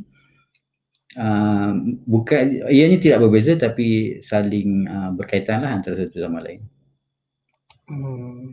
Okey, maknanya dia boleh digunakan serentak, maksud doktor begitu? Ya. IBSE tadi untuk membolehkan anak-anak murid kita dapat PAK 21. Sama juga dengan KBAT, sama juga dengan ITING dan sebagainya tu. Kita gunakan semua tu sebagai tools untuk membolehkan anak-anak murid kita dapat 4C tadi dalam PAK 21. Maknanya boleh digabung jalinkan lah konsepnya. Maknanya contoh flip classroom tu dibuat sebelum kan, ada yang sebelum, maknanya kena prepare bahan dan sebagainya, pelajar-pelajar baca, kemudian berikan tugas kepada mereka. Pada masa yang sama, bahan yang diberikan itu berkonsepkan IBSE, contohnya explore, maknanya start dengan engage kan. Nanti bila explore nanti mungkin bersama dalam kelas ataupun sebelum dalam kelas, kemudian waktu dalam kelas satu proses yang bersama, dan hujungnya mungkin yang nak masuk elaborate tu barulah part yang lain. Jadi itu satu konsep PAK 21 kan. Dalam tu dah ada nilai kebatnya dan sebagainya. Betul kan saya kalau pakai tembak je kan. Betul. Dan pengalaman saya bersama, saya pun pernah bersama dengan menjadi konsultan guru-guru kan. Jadi bila menyebut tentang PAK abad 21, penggunaan teknologi dan sebagainya, flip classroom, jadi pun perkara yang saya dalami juga dululah, walaupun saya bukan seorang guru. tapi kami terlibat secara tidak langsung memahami bagaimana konsep pendidikan, pedagogi dalam kita menyampaikan ilmu, konten kepada pelajar. Okey, kita pergi pada soalan yang kedua. Hazim mungkin, okey Hazim? Dia ada line ni dah. Okey ke? Sekejap baru dia tak ada. Macam biskut. Okey, Hazim nak bacakan soalan kita yang ketiga. Rafidah Ghazali ni. Ayat saya baca kita kan tu ni. Okey, ada. Baik, soalan daripada Rafidah Ghazali. Okey, sama tadi. IBSE, adakah ia model sebagai pedagogi baru atau yang ditambah baik daripada mana-mana kaedah? Itu soalannya. Okey. Silakan Dato'. Dia bukan sebenarnya benda ni yang dikatakan inquiry based ni bukanlah benda baru. Dia dah lama. Cuma nama tu mungkin kita baru dengar. IBSE tu mungkin nama dia baru dengar. Masa saya buat KPLI hampir 30 tahun yang lepas dalam matematik ada satu kaedah pedagogi ni yang disebut sebagai inquiry penemuan. Sebenarnya itu inquiry based lah tu. Cuma nama ni dulu dalam matematik inquiry penemuan. Sebenarnya inquiry penemuan dalam sains pun boleh jugalah. So sekarang ni kita kata pembelajaran berasaskan inquiry based. Lepas tu adalah science educationnya, matematik educationnya, mungkin lain-lain pun boleh masuk. So secara umumnya IB, inquiry based education, dia bukan satu yang baru. Benda ni dah lama. Mungkin bila kita jadikan akronim IBSE tu nampak macam baru. Tapi yang mungkin baru, nak kata baru pun tidak juga, tapi mungkin sesuatu yang lain sikit adalah bila kita tonjolkan tahap-tahap inquiry tadi. Sebelum ini pun dah ada, tapi masa saya belajar dulu saya tak ditunjulkan, tak diterangkanlah tentang perbezaan tahap tu secara umum saja. Tapi sekarang kita highlight perbezaan tahap tadi dan juga kita highlight model tu, teaching model 5E sebagai contoh yang kita bawa lah, dan boleh jadi ada model-model yang lain. So kita nak bantu cikgu untuk dapat melaksanakan inquiry based education ini dengan lebih baik. So antaranya adalah dengan kita bawa IBSE untuk cikgu sains dan IBME untuk cikgu matematik. Okey, jadi dia bukan dia sebenarnya baru pada tambah baik, maknanya ada tambah baik mengikut peredaran zaman dalam itunya kan. Konsep tu dah lama lah inquiry tu, tapi kita macam nak pastikan benda tu dapat dilaksanakan, so kita bantu tambahkan lagi elemen-elemen dalam tu lah. Okey, menarik. Okey. Kita pergi pada soalan yang seterusnya. Okey. Alright, soalan ni agak menarik. Ni Hazim tadi ada kongsikan tentang apa kan? Okey. Soalan daripada Halim Rashid. Apa panduan mudah IBSE untuk ibu bapa? Saya percaya mungkin kalau ada ibu bapa yang bersama dengan kita malam ni, ini adalah pertama kali anda mendengar istilah IBSE. Jadi Inquiry Based Science Education, atau tadi doktor sebut IBE. Bagaimana doktor? Macam mana panduan mudah? Ada jual buku? Okey. Silakan. Saya sendiri pun sebagai parent lah, sebagai ayah yang ada anak di sekolah rendah. So bila saya usahakan IBSE dalam kalangan cikgu kita melalui Pusat Sistem Negara ni, untuk anak saya sendiri, saya cubalah bawa untuk macam terapkan inquiry based ni dekat kalangan dalam anak-anak saya dengan cara pertama sekali kita kena layan dia punya curiosity. Kalau dia ada soalan tu kita layan, dan kalau dia tak ada soalan kita yang tanya soalan. Kita tanya kenapa macam tu, kenapa macam ni. Kita kena biasakan mereka untuk questions, untuk tidak hanya terima apa-apa yang disebut oleh cikgu ataupun parents tu bulat-bulat macam tu. Dia kena persoalkan. Kenapa macam tu, kenapa macam ni. Memang budak-budak kecil selalunya ada persoalan macam tu, tapi kita yang tak larat nak layan kan. So sebagai ibu bapa, perkara pertama kita kena timbulkan curiosity, kita kena layan persoalan mereka, dan kita kena tanya soalan supaya kita nak membolehkan anak kita ni berfikir, dia terfikir sesuatu benda dengan soalan-soalan yang kita bagi. So sebagai ibu bapa, itu dulu yang kita kena buat. Kemudian kita boleh bantu mereka dengan, instead of dia tanya soalan kita bagi jawapan, kita sama-sama dengan mereka buat aktiviti. Aktiviti boleh dibuat di rumah dengan dengan menggunakan bahan-bahan peralatan yang ada di rumah yang mudah-mudah saja. Especially kalau sekolah rendah, sangat boleh ya. So ibu bapa peranannya adalah timbulkan curiosity tadi dan sama-sama dengan anak untuk buat aktiviti supaya mereka dapat mencari jawapan kepada persoalan tadi. So insyaAllah dengan cara itu elemen inquiry itu dapat diterapkan di rumah masing-masing. Menarik. Bila doktor sebut pasal inquiry kan, pelajar tanya apa kan, jadi tanya apa di langit tau. Ya, apa di langit? Itu inquiry. Inquiry lah tu. Apa di langit? Itu tujuan dia kenapa kami namakan program pendidikan angkasa dengan nama Apa di Langit, kerana tujuan dia menimbulkan curiosity lah. Tapi doktor, betul. Tapi doktor kan, sekarang ni bila adanya teknologi, adanya gadget, kita dapati yang inquiry tanya tu mungkin kalau daripada apa pematahan saya lah ya, dalam keadaan saya, dia menjadi kurang. Maknanya observasi kanak-kanak bila dia tengok sesuatu, dia nak tanya apa benda tu mungkin kurang kerana mereka tertumpu kepada gadget dan sebagainya. Bagaimana doktor lihat keadaan tu? Dan macam kalau dia tanya, kita boleh lah follow, okay gini sebenarnya jawapan dia dan sebagainya. Tapi kalau memang tidak ada soalan kerana dia fikir mak pandai pakai handphone, adik nak pinjam. Contohlah contoh kan. Lepas tu dia game lagi sampailah habis. Jadi dia apa, lack of curiosity dalam ada lack of curiosity. Jadi doktor lihat macam mana dia itu? Itu adalah antara cabaran saya jugalah sebenarnya kan. Dia bukan curiosity dia tu ada, tapi curiosity kepada dia punya game lah. Betul. Masih ada, tapi dia curious dengan dia punya game. Dia nak tahu kalau dia dah sampai level ni, lepas ni apa jadi kan. Kalau dia jadi dia akan all out cuba kan. Jadi kita sebagai parents ni kita kena control lah. Dari segi game tu, satu kita control. Kalau game tu tak bersesuaian dengan pembelajaran dia orang kan, bukanlah tak bagi langsung, tapi secara yang dikawal lah. Tapi kita boleh gunakan juga minat mereka kepada game ni untuk mereka develop dia punya sifat inquiry dan untuk dia belajar. Okay, sebagai contoh, anak saya sendiri yang darjah 3 tu dia minat dengan game nama game tu yang Microsoft punya game tu. Lama saya dah lupa. Ada main game kan tu? Jadi dia boleh gunakan saya dah lupa apa nama Cikgu Aman yang banyak duk promote benda tu. Dia bina rumah, dia boleh bela lembu, dia bela dia macam sim tu macam ada yang macam sim macam apa Sim City sim macam tu lah. Itu dulu lah, tak tahu apa yang sekarang ni.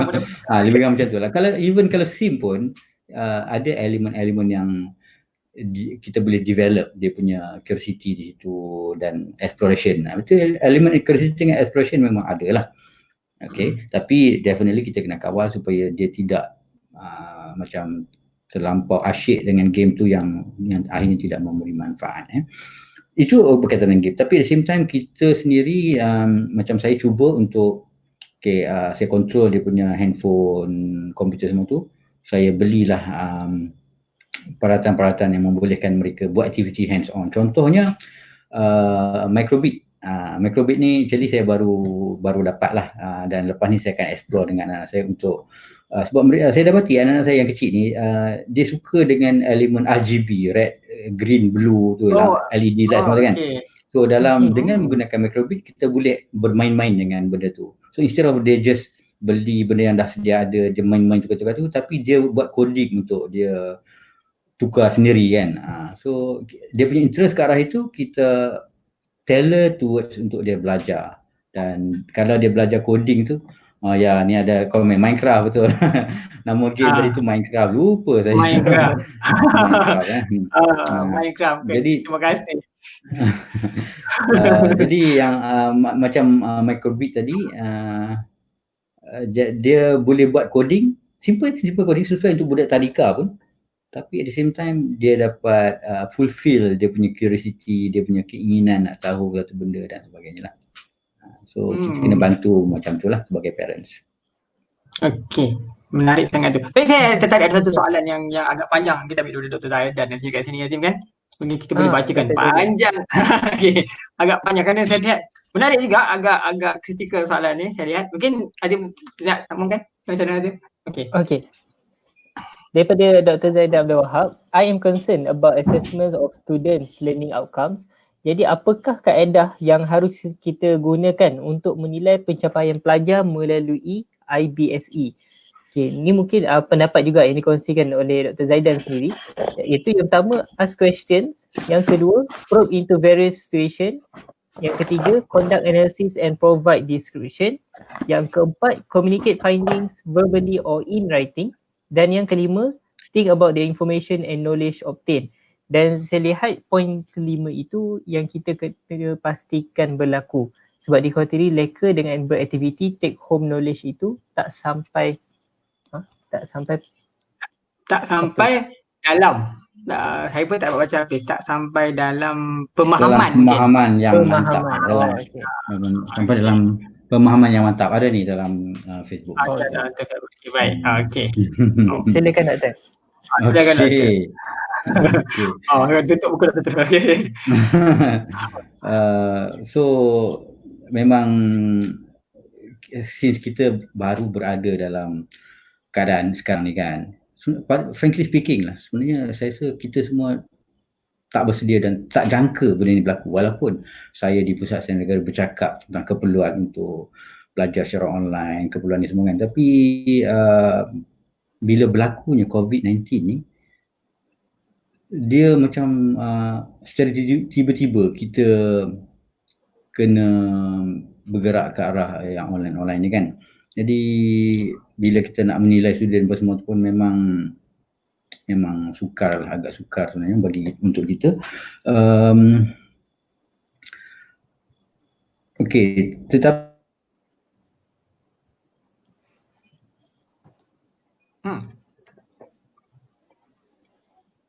ada Doktor terputus ke Azim? Ke saya yang terputus? Okey, line saya okey. Okey, Doktor terputus. Rasanya line Doktor. Line Doktor terputus. Kejap ya. Tetapi, bawa cakap pasal online tadi, tetapi. Kejap, saya cek. Okey. Sorry, ada masalah saya punya device ni. Alright. Tiba-tiba hilang Kan dah ada balik. Okey, dah ada balik. Hilang tadi. Dah ada balik. Tadi saya pakai phone saya habis bateri untuk connect internet now. Okey. Baik. Itu tetapi putus. Tak jangka. Soalannya adalah macam mana kita nak menilai lah kan dalam IBSE ni, macam mana kita nak menilai student ni kan. So penilaian student tadi dia seperti yang saya sebut awal tadi, dia mesti berfokuskan proses.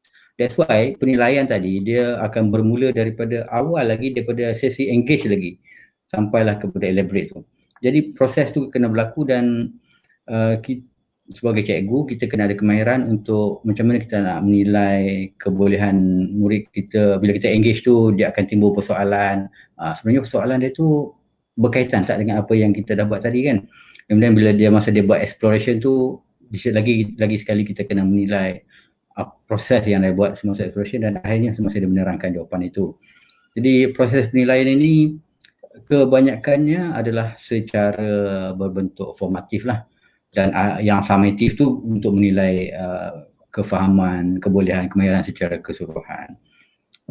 It's not something yang mudah untuk dibuat sebab kita ada ramai murid ada pelbagai kebolehan, tapi perlu dibuat macam tu untuk membolehkan kita pastikan anak-anak murid kita ni kita nampak dia learn something daripada apa aktiviti yang mereka buat daripada awal sampailah selesai semua tu.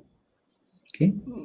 Menarik. Saya tertarik bila soalan yang dikemukakan tadi tu oleh Dr. Zaidan tadi kan. Saya agak terfikir, adakah kemungkinan apabila kita nak cuba buat evaluation, maknanya sepanjang proses tu, maksudnya guru atau bapa perlu tahu dalam proses tu sekiranya anak atau pelajar tu penilaian dia tidak mencapai tahap yang kita rasa ini sepatutnya bukan begini jawapannya, maknanya prosesnya.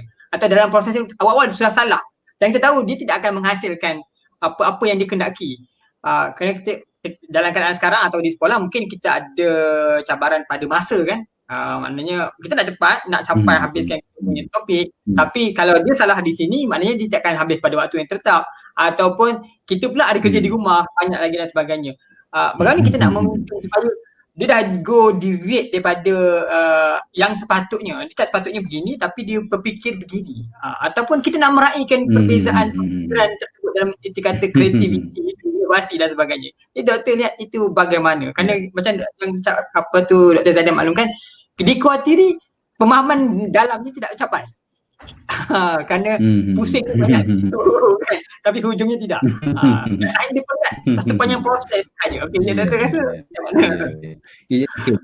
Dalam hal ni sebenarnya dalam kita nak buat merancang aktiviti itu tadi daripada awal lagi kita menggunakan apa yang disebut sebagai backward design.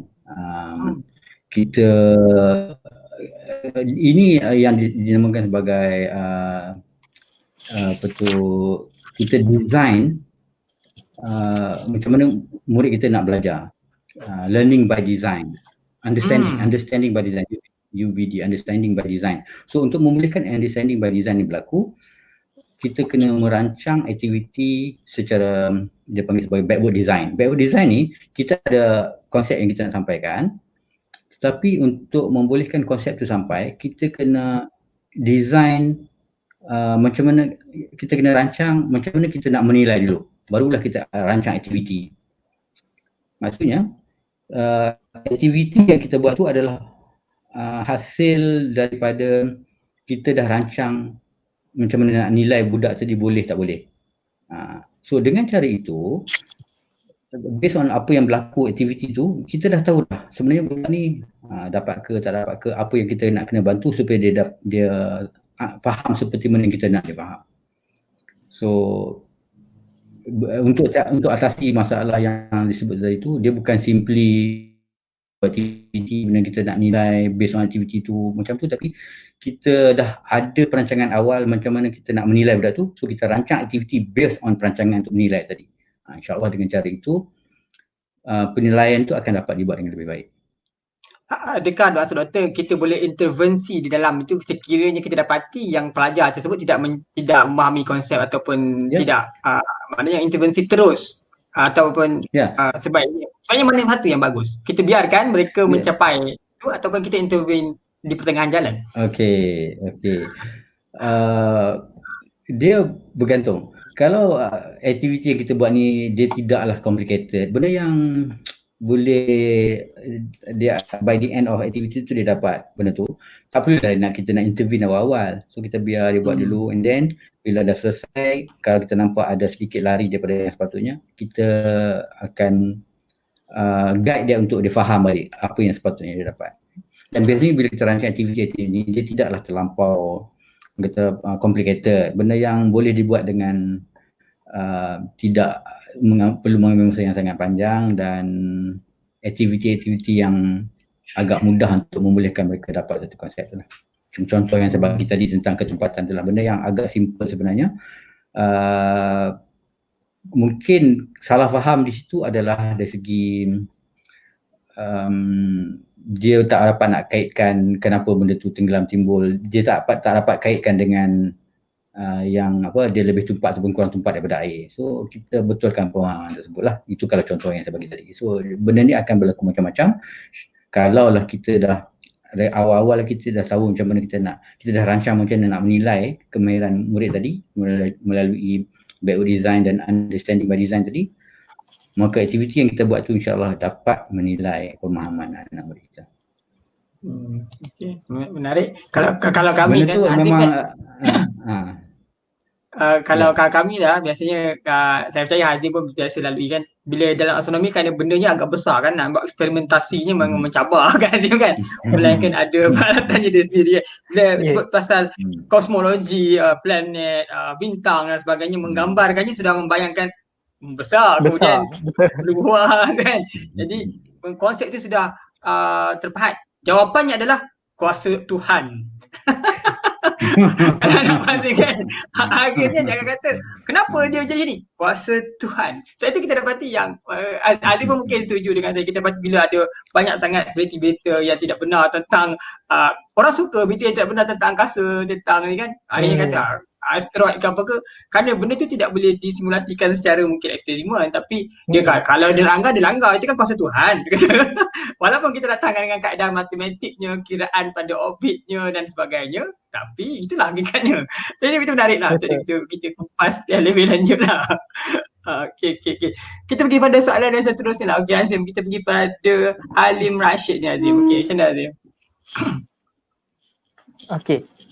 Soalan daripada Halim Rashid, mungkin ini ada juga berkaitan dengan yang ditanyakan oleh Dr. Zaidan tadi mengenai bagaimana kita nak menilai keberkesanan IBSE itu, dan seperti yang ditanyakan oleh Halim Rashid ni, beliau juga bertanyakan macam mana kita nak tahu keberkesanan IBSE ni. Silakan Dr. Macam nak tahu keberkesanan. Okey, saya nak ambil contoh Cikgu Helmi lah, cikgu yang famous kat Cikgu Malaysia. Helmi. Dia melaksanakan IBSE, Cikgu Helmi dia melaksanakan IBSE ini sejak tahun 2016-17 je lah. Dah 3-4 tahun lah dia dah laksanakan di sekolah di SMK Cerlun. So dari segi yang keberkesanan IBSE yang Cikgu Helmi buat ni, murid sekolah dia ada beberapa murid yang tak fail semua subjek tetapi lulus sains. Semua subjek lain semua dia tak minat, tapi dia minat sains. Sebab dia bila dia belajar dengan kaedah inquiry tadi, dia buat aktiviti, dia dapat faham dengan lebih baik sebab dia buat something. So itu menimbulkan minat dan dari situ kita nampaklah keberkesan. Memang berkesan lah kepada murid tadi. Dan sekolah Cikgu Helmi, SMK Cerlun tu, dalam peperiksaan sains SPM tahun lepas, keputusan yang keluar itu, sekolah dia antara yang terbaik dalam daerah Kubang Pasu. Sekolah itu di daerah Kubang Pasu, antara yang terbaik keputusan sains. Sebab berbanding dengan sekolah yang lebih baik daripada sekolah dia. Sebab sekolah SMK Cerlun ni saya dah pergi, mak bapak budak-budak tu kebanyakannya pesawah lah, memang orang yang kerja kampung dan sebagainya. Budak-budak pun kira yang SES rendah lah. Tapi pencapaian mereka lebih baik daripada sekolah yang mak bapak ataupun parent budak-budak tu dalam kalangan pensyarah, contohnya di SMK di Sintok, contohnya dekat UUM, di Citra yang dekat dengan IBDA dan sebagainya. So di situ kita boleh nampak betapa dengan kaedah yang dibuat itu, IBSE itu, murid dapat lebih faham, lebih semangat belajar dan akhirnya membawa kepada keputusan yang lebih cemerlang dalam peperiksaan. Tapi itu mungkin kita dah nampak dalam tempoh yang panjang daripada beberapa tahun yang lepas kan dia buat. Kalau kita nak tengok keberkesanan secara yang mungkin short term, kita selepas kita dah laksanakan aktiviti IBSE tadi, kita kena test lah kita punya murid punya minat seronok nak belajar. Okay. Saya nak bagi satu contoh yang dilakukan oleh seorang guru di Tawau. Cikgu ni adalah salah seorang cikgu yang dilatih dalam IBSE oleh Pusat Aksian Negara. So bila cikgu tadi dah faham konsep IBSE, dia pun balik buat aktiviti IBSE di dalam kelas beliau. Dia ajar sains tingkatan menengah rendah. Ini form 1 ke form 2 tu. Dia ajar tentang molekul. So dengan menggunakan kaedah IBSE tadi, dia timbulkan persoalan, kemudian buat exploration, akhirnya murid-murid rasa seronok belajar. Bila tanya soalan berebut-rebut nak jawab dan excited tunggu dia masuk ke dalam kelas untuk dia mengajar. So dari situ kita boleh nampaklah pada saya secara short term pun sangat berkesan. Kalau long term macam Cikgu Helmi pun boleh nampak kesan dia. Menarik. Saya terpanjat juga bila doktor kata dia akhirnya dibuktikan dengan pencapaian dalam akademik, maknanya ada A-nya. Kan Azim kan? Ya, in terms of GPS, GPMP, subjek sains di sekolah Cikgu Helmi itu memang baguslah berbanding sekolah lain untuk subjek yang sama. So, inilah yang saya selalu bila bercakap dengan pihak sekolah. Sekarang ni satu kekangan yang sekolah, pentadbir sekolah, cikgu kata tak boleh buat IBSE, tak boleh buat aktiviti hands-on ni sebab mereka ada kena pastikan mencapai tahap tertentu dalam GPS, GPMP, kena capai grade tertentu. Sebenarnya apa yang dibuat ni adalah untuk membantu grade tadi itulah. Budak lebih faham, definitely dia akan perform dalam exam. Sebab kebanyakan orang ingat untuk perform dalam exam tak ada cara lain, latih to be, teknik menjawab soalan, all out. Itu superficial, dia mungkin boleh jawab masa tu ataupun mungkin masa tengah latih tu dia boleh, tapi bila sampai pada exam dia dah lupa, dah tak ingat dan tak boleh nak perform, tak suka nak belajar. Apa yang berlaku pada anak saya sendiri pun masa dia form 5 last year, dia kata masuk saja form 5 tak ada lagi sebarang aktiviti yang seronok nak belajar lebih kepada persediaan untuk jawab soalan. So one whole year memang pembelajaran dia sangat-sangat membosankan. Dia cakap one whole year form 5, semua subjek semuanya bosan. Sebab fokus kepada nak jawab soalan persalaan. Soalan saya pada doktor, mungkin ada anak yang mengambil peperiksaan SPM yang telah melalui 1 tahun yang dikatakan dalam kod tu bosan. Adakah terputusnya curiosity kerana sistem kaedah pengajaran yang sedemikian? Ya, dia tak ada excitement nak pergi ke sekolah untuk belajar. Dia tanamkan dalam dia punya minda, dia kena belajar sebab nak ambil SPM. Itu je. Ni penting nak ambil SPM ni masa depan. So itu saja menyebabkan dia pergi belajar. Tapi sikit nak dapatkan ilmu, curiosity semua tu dah tak ada dah. Sebab pergi sekolah belajar untuk jawab soalan berat. So dengan IBSE ni insya-Allah mereka seronok nak belajar, mereka lebih faham dan akan membantu peperiksaan. Mungkin di peringkat awal nampak macam susah pula masa, tapi once mereka dah start, dia dah boleh follow, dia akan cepat. Contoh terbaik Cikgu Helmi lah, yang bersusah payah sebelum ni, sekarang dia mendapat hasil lah. Okay. Okey, menarik. Ini saya macam bercucuk tanam sebenarnya. Mendapat hasil kemudian. Ya. Tapi kalau susah dahulu. Saya pernah saya pernah bertemu sendiri dengan Cikgu Helmi lah, untuk pengetahuan semua yang sama-sama mungkin dengan saya yang minati bidang angkasa ni. Beliau pernah dilatih oleh NASA sendiri dalam program, saya tak ingat nama apa program tu kan. Panggil beliau ke Amerika untuk ada program guru-guru dengan NASA. Jadi mungkin satu hari nanti kita boleh jemput beliau lah. Ya. Kan? Rasanya NASA tahu yang berkaitan dengan tu lah. Kerana saya pernah lihat dia ada kongsikan tentang itu. Okey, kita pergi pada soalan kita yang seterusnya. Okey, baik. Okey, Azim nak kongsikan soalan kita ni? Soalan daripada Rini bertanyakan, bolehkah IBSE digunakan dalam program jangkau luar? Jangkau luar ni outreach lah kan? Outreach. Tapi kalau kita lihat cabaran waktu sekarang ni ialah kita tak ada sebarang program yang boleh dalam perkumpulan ramai untuk outreach secara face to face. Jadi bagaimana dia? Okey, kalau secara mudahnya soalan ni jawapannya boleh lah. Memang IBS ini boleh digunakan dalam apa sahaja keadaan, jangkau luar ke, jangkau dalam ke. Sebab konsepnya adalah curiosity. Jadi soalan tadi membawa kepada exploration, membawa kepada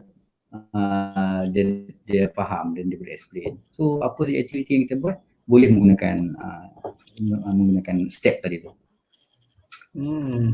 Okey.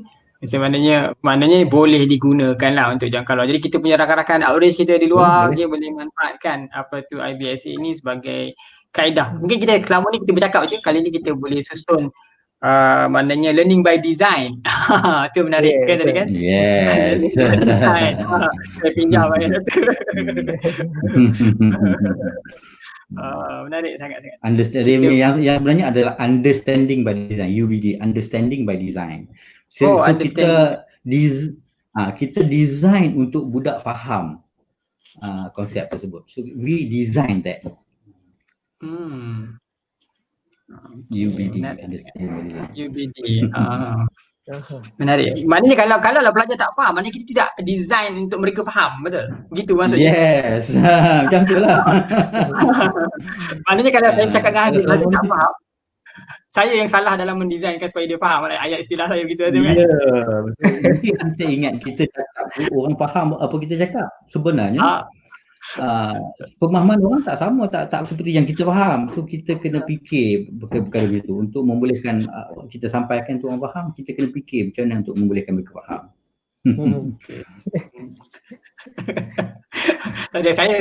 Kami berdua kadang-kadang biasalah bila kerja kadang-kadang ada kefahaman berbeza-beza kan. Jadi saya pun cuba nak fahamkan dia pun cuba nak fahamkan saya. Jadi design kefahaman tu dia didesignkan. Jadi boleh tengok, jadi boleh dapatlah sekarang siapa yang suka difahami. Difahami tapi bagaimana nak mendesignkan supaya orang faham. Betul. Itu tadi. Menarik sangat. Okey, kita pergi kepada ni orang daripada Langkawi ni. Menarik ni. Okey, kita tengok ni kan. Faizal Razak Al-Langkawi. Wow. Langkawi. Bolehkah IBSI dikaitkan dengan pembelajaran tentang alam sekitar? Ya, boleh. Memang boleh. Antara aktiviti yang pernah kita bawa budak, dia boleh jadi budak sekolah rendah, bersekolah pun boleh, sekolah menengah pun boleh, tengok pada level masing-masing. Kita bawa mereka pergi ke satu kawasan hutan, kita engage untuk timbulkan curiosity tentang satu benda tu, and then from there dia pun buat aktiviti di situ untuk cari jawapan kepada persoalan tadi dan akhirnya dia dapat jawapan. So yang bagusnya aktiviti alam sekitar ni, dia makna dia tu adalah kita punya apa yang ada depan mata kita tu semua adalah makmal. Di situ dia boleh buat eksperimen terus, dia boleh buat kajian dan sebagainya kan. Memang sangat bagus kaedah IBSI ini untuk alam sekitar. Saya pernah pergi satu tempat di Bendera Penang. Ada satu tempat yang dia macam hutan simpan. Dia saya tak ingat nama tempat tu, tapi dia orang memang terima student untuk datang dan belajar tentang pokok, tentang flora dan fauna lah di situ. So elemen IBSI boleh diterapkan di tempat-tempat macam itu untuk membolehkan anak-anak kita ni faham lebih jelas lagi tentang alam sekitar. Menarik. Kita ada kawan kita yang komen workshop climate change di Langkawi. Ya.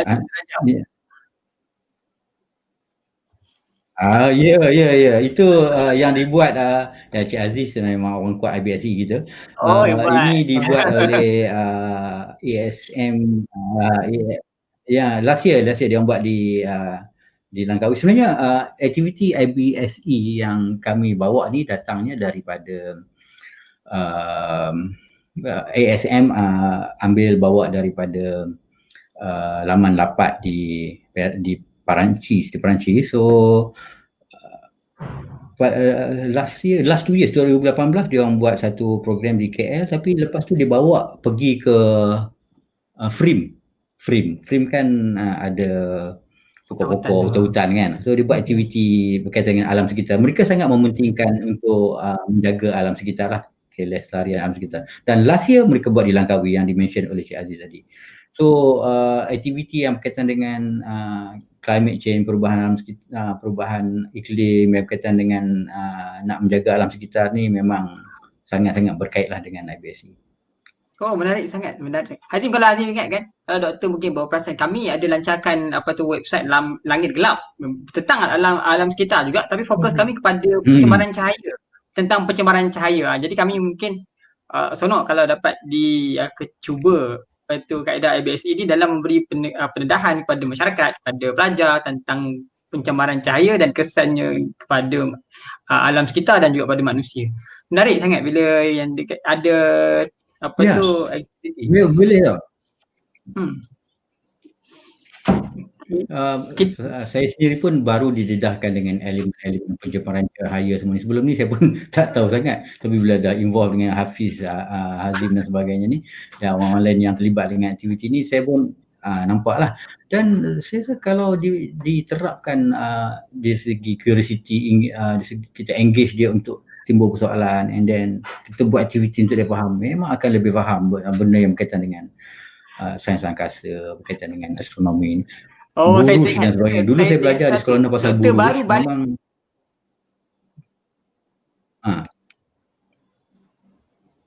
doktor baru balik daripada Sabah kan, tengok burus kan, tengok langit kan. Tahun lepas sebelum COVID-19 tu. Sangkut. Ya, saya sebelum betul. Ya, sebelum PKP, memang just before PKP, saya dengan tim Pusat Astronomi Negara bersama dengan UKM, Planetarium, dengan Sabah Stargazer buat program di Kundasang untuk tengok untuk tengok bintang. So dari situ saya nampak, bestnya ilmu ni kan, sebab masa saya di sekolah rendah, saya belajar pasal buruj, pasal bintang. Saya rasa itu betul-betul hafal lah, dan saya tak faham sampailah sekarang saya tak faham lah. Tapi bila hari tu pergi, bila kawan kita dari Planetarium terangkan tentang buruj, dia suruh kami pergi tengok kat sana kan clear, dia tak ada pancaran cahaya. Tengok yang dikatakan buruj tu Sagittarius ke apa, saya tak ingat lah. Tapi adalah dia tunjuk dengan, boleh nampak very clear dengan mata kasar pun. Dari situ saya dah mula timbul keseronokan nak belajar, nak tahu lebih lanjut. Kemudian dia terangkan yang kalau nelayan kat laut nak tahu arah utara, ataupun kita nak solat arah kiblat semua dengan melihat bintang. So di situ dah makin banyak ilmu kita dapat, dan kita boleh explore lagi lah, kita boleh buat aktiviti untuk explore ilmu-ilmu yang ada yang berkaitan dengan bintang dan buruj tadi tu. Dan definitely dia boleh bermula dengan satu sesi engagement yang akan menimbulkan persoalan. Kemudian buat aktiviti, kena design aktiviti untuk kita faham, untuk yang dikatakan understanding by design. So design aktiviti tu di samping design macam mana nak menilai pemahaman tadi, dan akhirnya bila dah selesai tu kita boleh minta orang yang mengikuti program tu explain balik apa yang dia dah faham. So definitely inquiry based untuk aktiviti macam ni sangat-sangat membantu, dan saya rasa boleh memberi kesan lah kepada pembelajaran. Wow, saya pun rasa teruja. Patutnya Azim kita pergi sekali sebenarnya. Waktu tu. Kenapa tak join hari tu? Hari tu kenapa tak join? Ada kan kat sana. Memang best aktiviti tu. Memang tapi kami ada urusan waktu tu. Doktor, saya ada ucapan tahniah kot mungkin daripada sini. Nadia Nedi ni, mungkin guru ni. Saya telah mengikuti kursus IBSC yang dianjurkan oleh JP Melaka. Thank you kepada JU yang hebat, aktiviti yang menyenangkan. Tahniah kepada tim doktor kan. Kita raikan lah seluruh negara. Tim IBSC di bawah STEM. Terima kasih. Kan, okey. Kita ada lagi berapa soalan? Kita ada lagi 2 soalan. Okey. Azim minta soalan daripada ni soalan macam Azim. Okey, Azim suka buat balas cerap ni. Okey Azim. Okey. Soalan daripada Puan Rodah. Bagaimana kita nak kaitkan aliran STEM ini dengan peranan institusi balai cerap? Yang ni memang menarik. Betul. Kalau saya sendiri pernah intern di Balai Cerap Teluk Kemang, dan sememangnya fungsi utama Balai Cerap untuk kita timbulkan curiosity kepada pengunjung yang datang, terutama pelajar sekolah lah, memang ramai datang, nak timbulkan curiosity diorang tentang angkasa tu sendiri. Jadi walaupun pada ketika tu mungkin saya tak familiar lagi lah dengan IBSC ini, kalau tidak mungkin saya aplikasikan di sana. Jadi even dengan sebuah bangunan dari Balai Cerap pun dia dah jadi, kita panggil apa, dah boleh timbulkan curiosity dan inquiry untuk pelajar-pelajar sendiri. Dia melihat, belum sempat biasa kita akan ada sesi penerangan kepada mereka, tapi bila sempat nak terang, mereka dah ada nak tanya. Terus nak tahu apa benda. Jadi untuk jawab soalan ni saya jemputlah. Silakan doktor. Okay. Definitely sangat-sangat berkait STEM dengan Balai Cerap kan, sebab di Balai Cerap ni untuk kita nak melihat bintang dan begitu, nak mencerap bintang bulan tu, dia elemen matematik, elemen fizik, elemen sainsnya sangat banyak digunakan. Jadi STEM, bila budak-budak kita lebih berminat kepada STEM, belajar tentang sains, matematik semua ni, dia akan dapat gunakan apa yang dia belajar tu antaranya di Balai Cerap. Bermakna Balai Cerap tadi adalah aplikasi kepada apa yang dia belajar tentang ilmu STEM di sekolah. Masalah utama kita sekarang adalah di sekolah, bila dia belajar, dia tak tahu nak apply, sebab belajar dia adalah untuk jawab soalan peperiksaan. Tapi kalau kita kaitkan dengan Balai Cerap, kita belajar ni, macam mana nak guna? Pergi kat Balai Cerap, gunakan apa yang dia belajar tadi, ilmu maths, ilmu fizik dan tu di situ.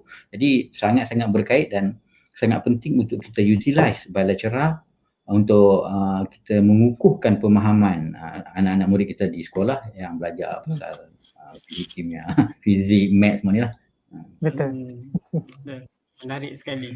Okey, kita pergi pada soalan yang terakhir rasanya kan, soalan kita ni. Mungkin kejap lagi kita akan tengoklah, mungkin kalau ada komen dan soalan daripada kita punya viewer. Yang terakhir yang ada dalam koleksi kami, Hafizah Amna. IBS ini boleh jadi sebahagian dari komunikasi tak?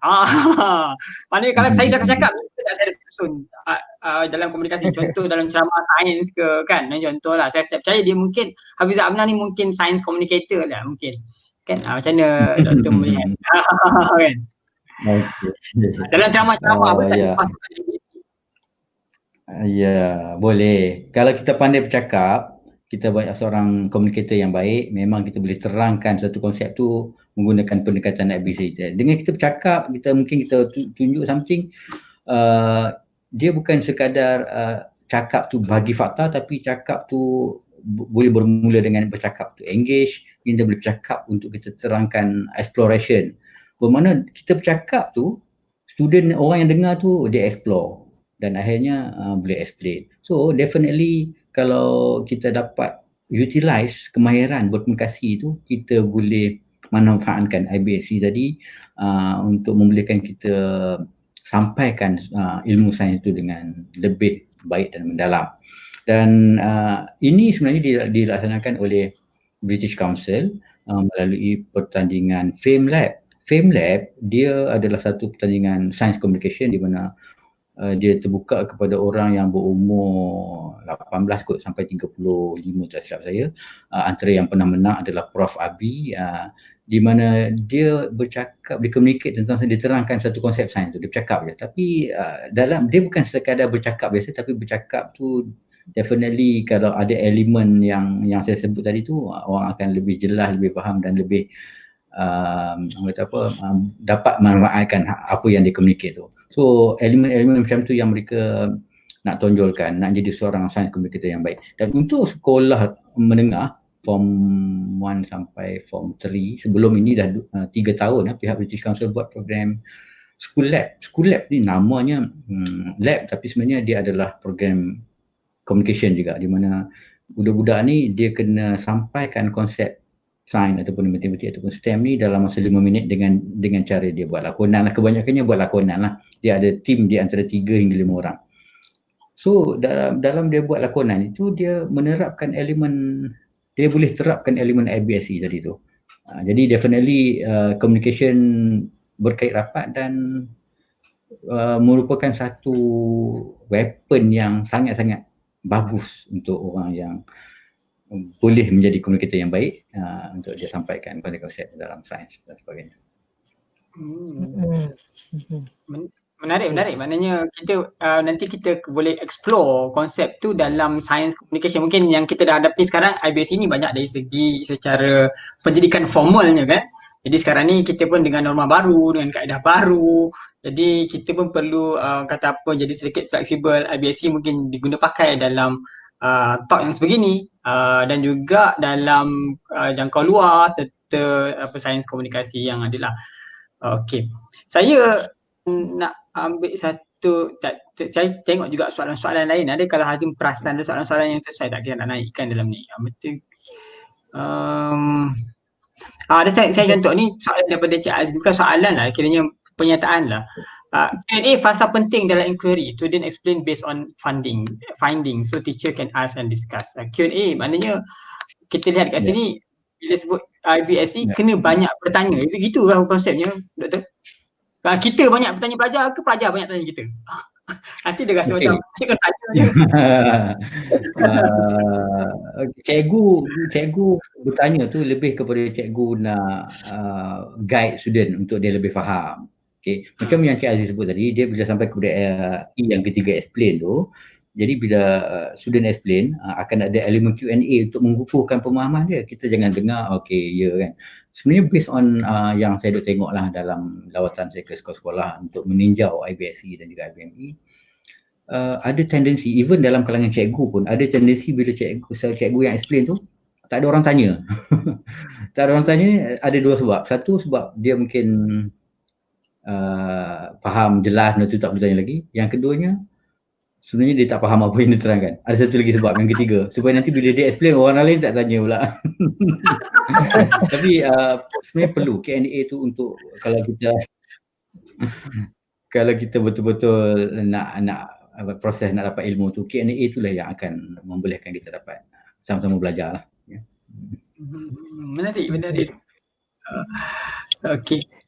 Rasanya kita dah habis soalan dia, ataupun Hazim ada terjumpa mana-mana penyertaan ke ataupun Mungkin soalan yang ada satu daripada TC Zil. Sekejap, saya kongsikan. Alright. Okay. Soalannya, pada pendapat Dr. Ehsan, apakah kaedah yang paling sesuai untuk cikgu-cikgu nak implement approach IBSE di era COVID-19? Okey. Bermakna kita kena buat secara online lah kan, dalam era COVID-19 ni secara online, tak ada secara bersemuka. Okey, untuk makluman, Cikgu Teacher Zil dan juga semua yang sedang mengikuti program ni, Pusat STEM Negara akan teruskan dengan IBSE pada tahun ini secara online. Okey. Jadi macam mana cara nak buat tu? Okey, kami akan kami bahagikan kepada beberapa tajuk lah.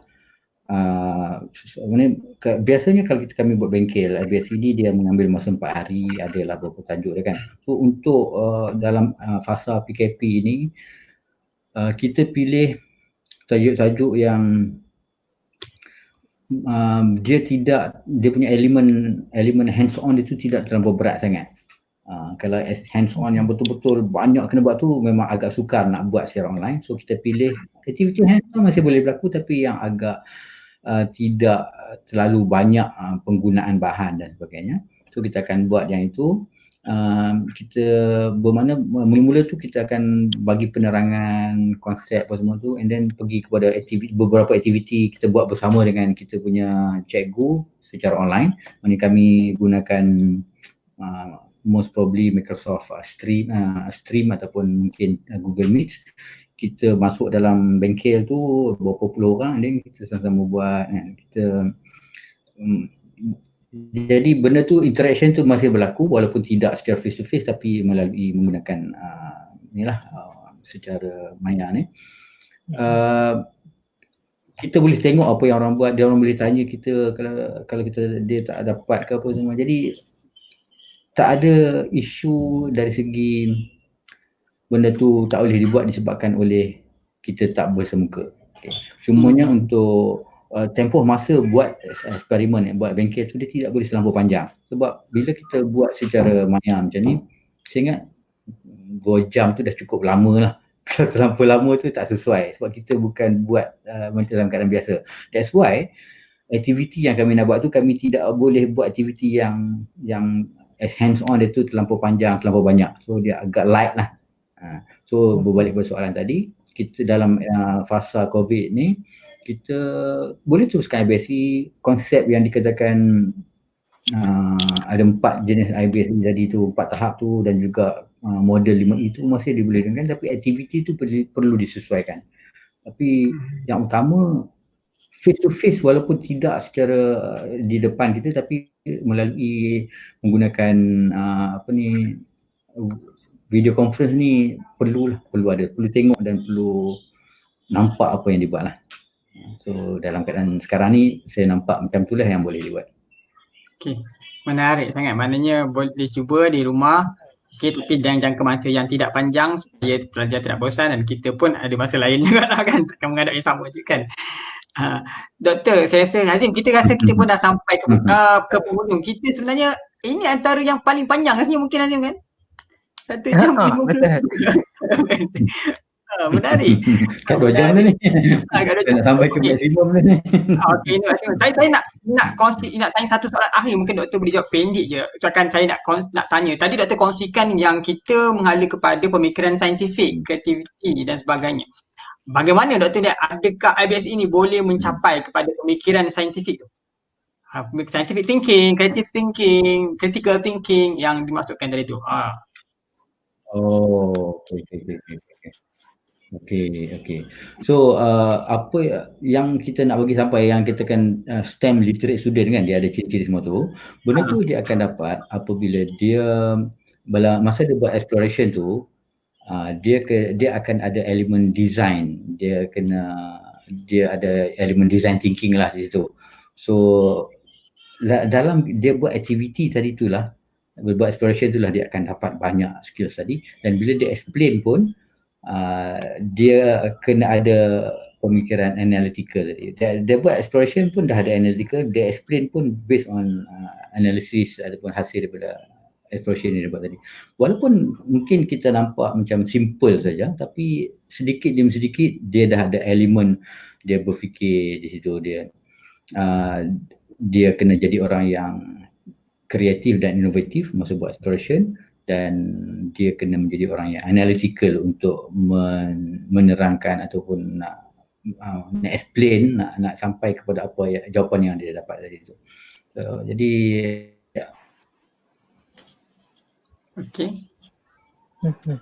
dengan tadi kita terapkan elemen-elemen berfikir tadi, dan dia akan dapat apa yang sepatutnya dia dapat.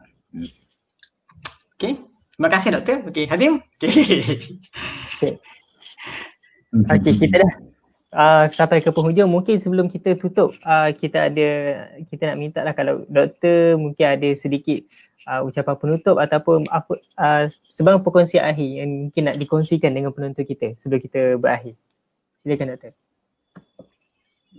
Okey, sebenarnya saya nak ucapkan terima kasihlah kepada pihak Apa di Langit, Hafiz dan Amirul Hazim yang jemput saya untuk jadi tetamu dalam rancangan ini, dan ini menjadi peluang untuk saya sebarkan usaha Pusat Sains Negara berkaitan dengan inquiry based education ini, dan saya mengharapkan yang pendengar-pendengar program ini dapat sedikit ilmu yang boleh dipraktikkan sama ada dengan anak masing-masing ataupun dengan student masing-masing di rumah dan di sekolah. Okey.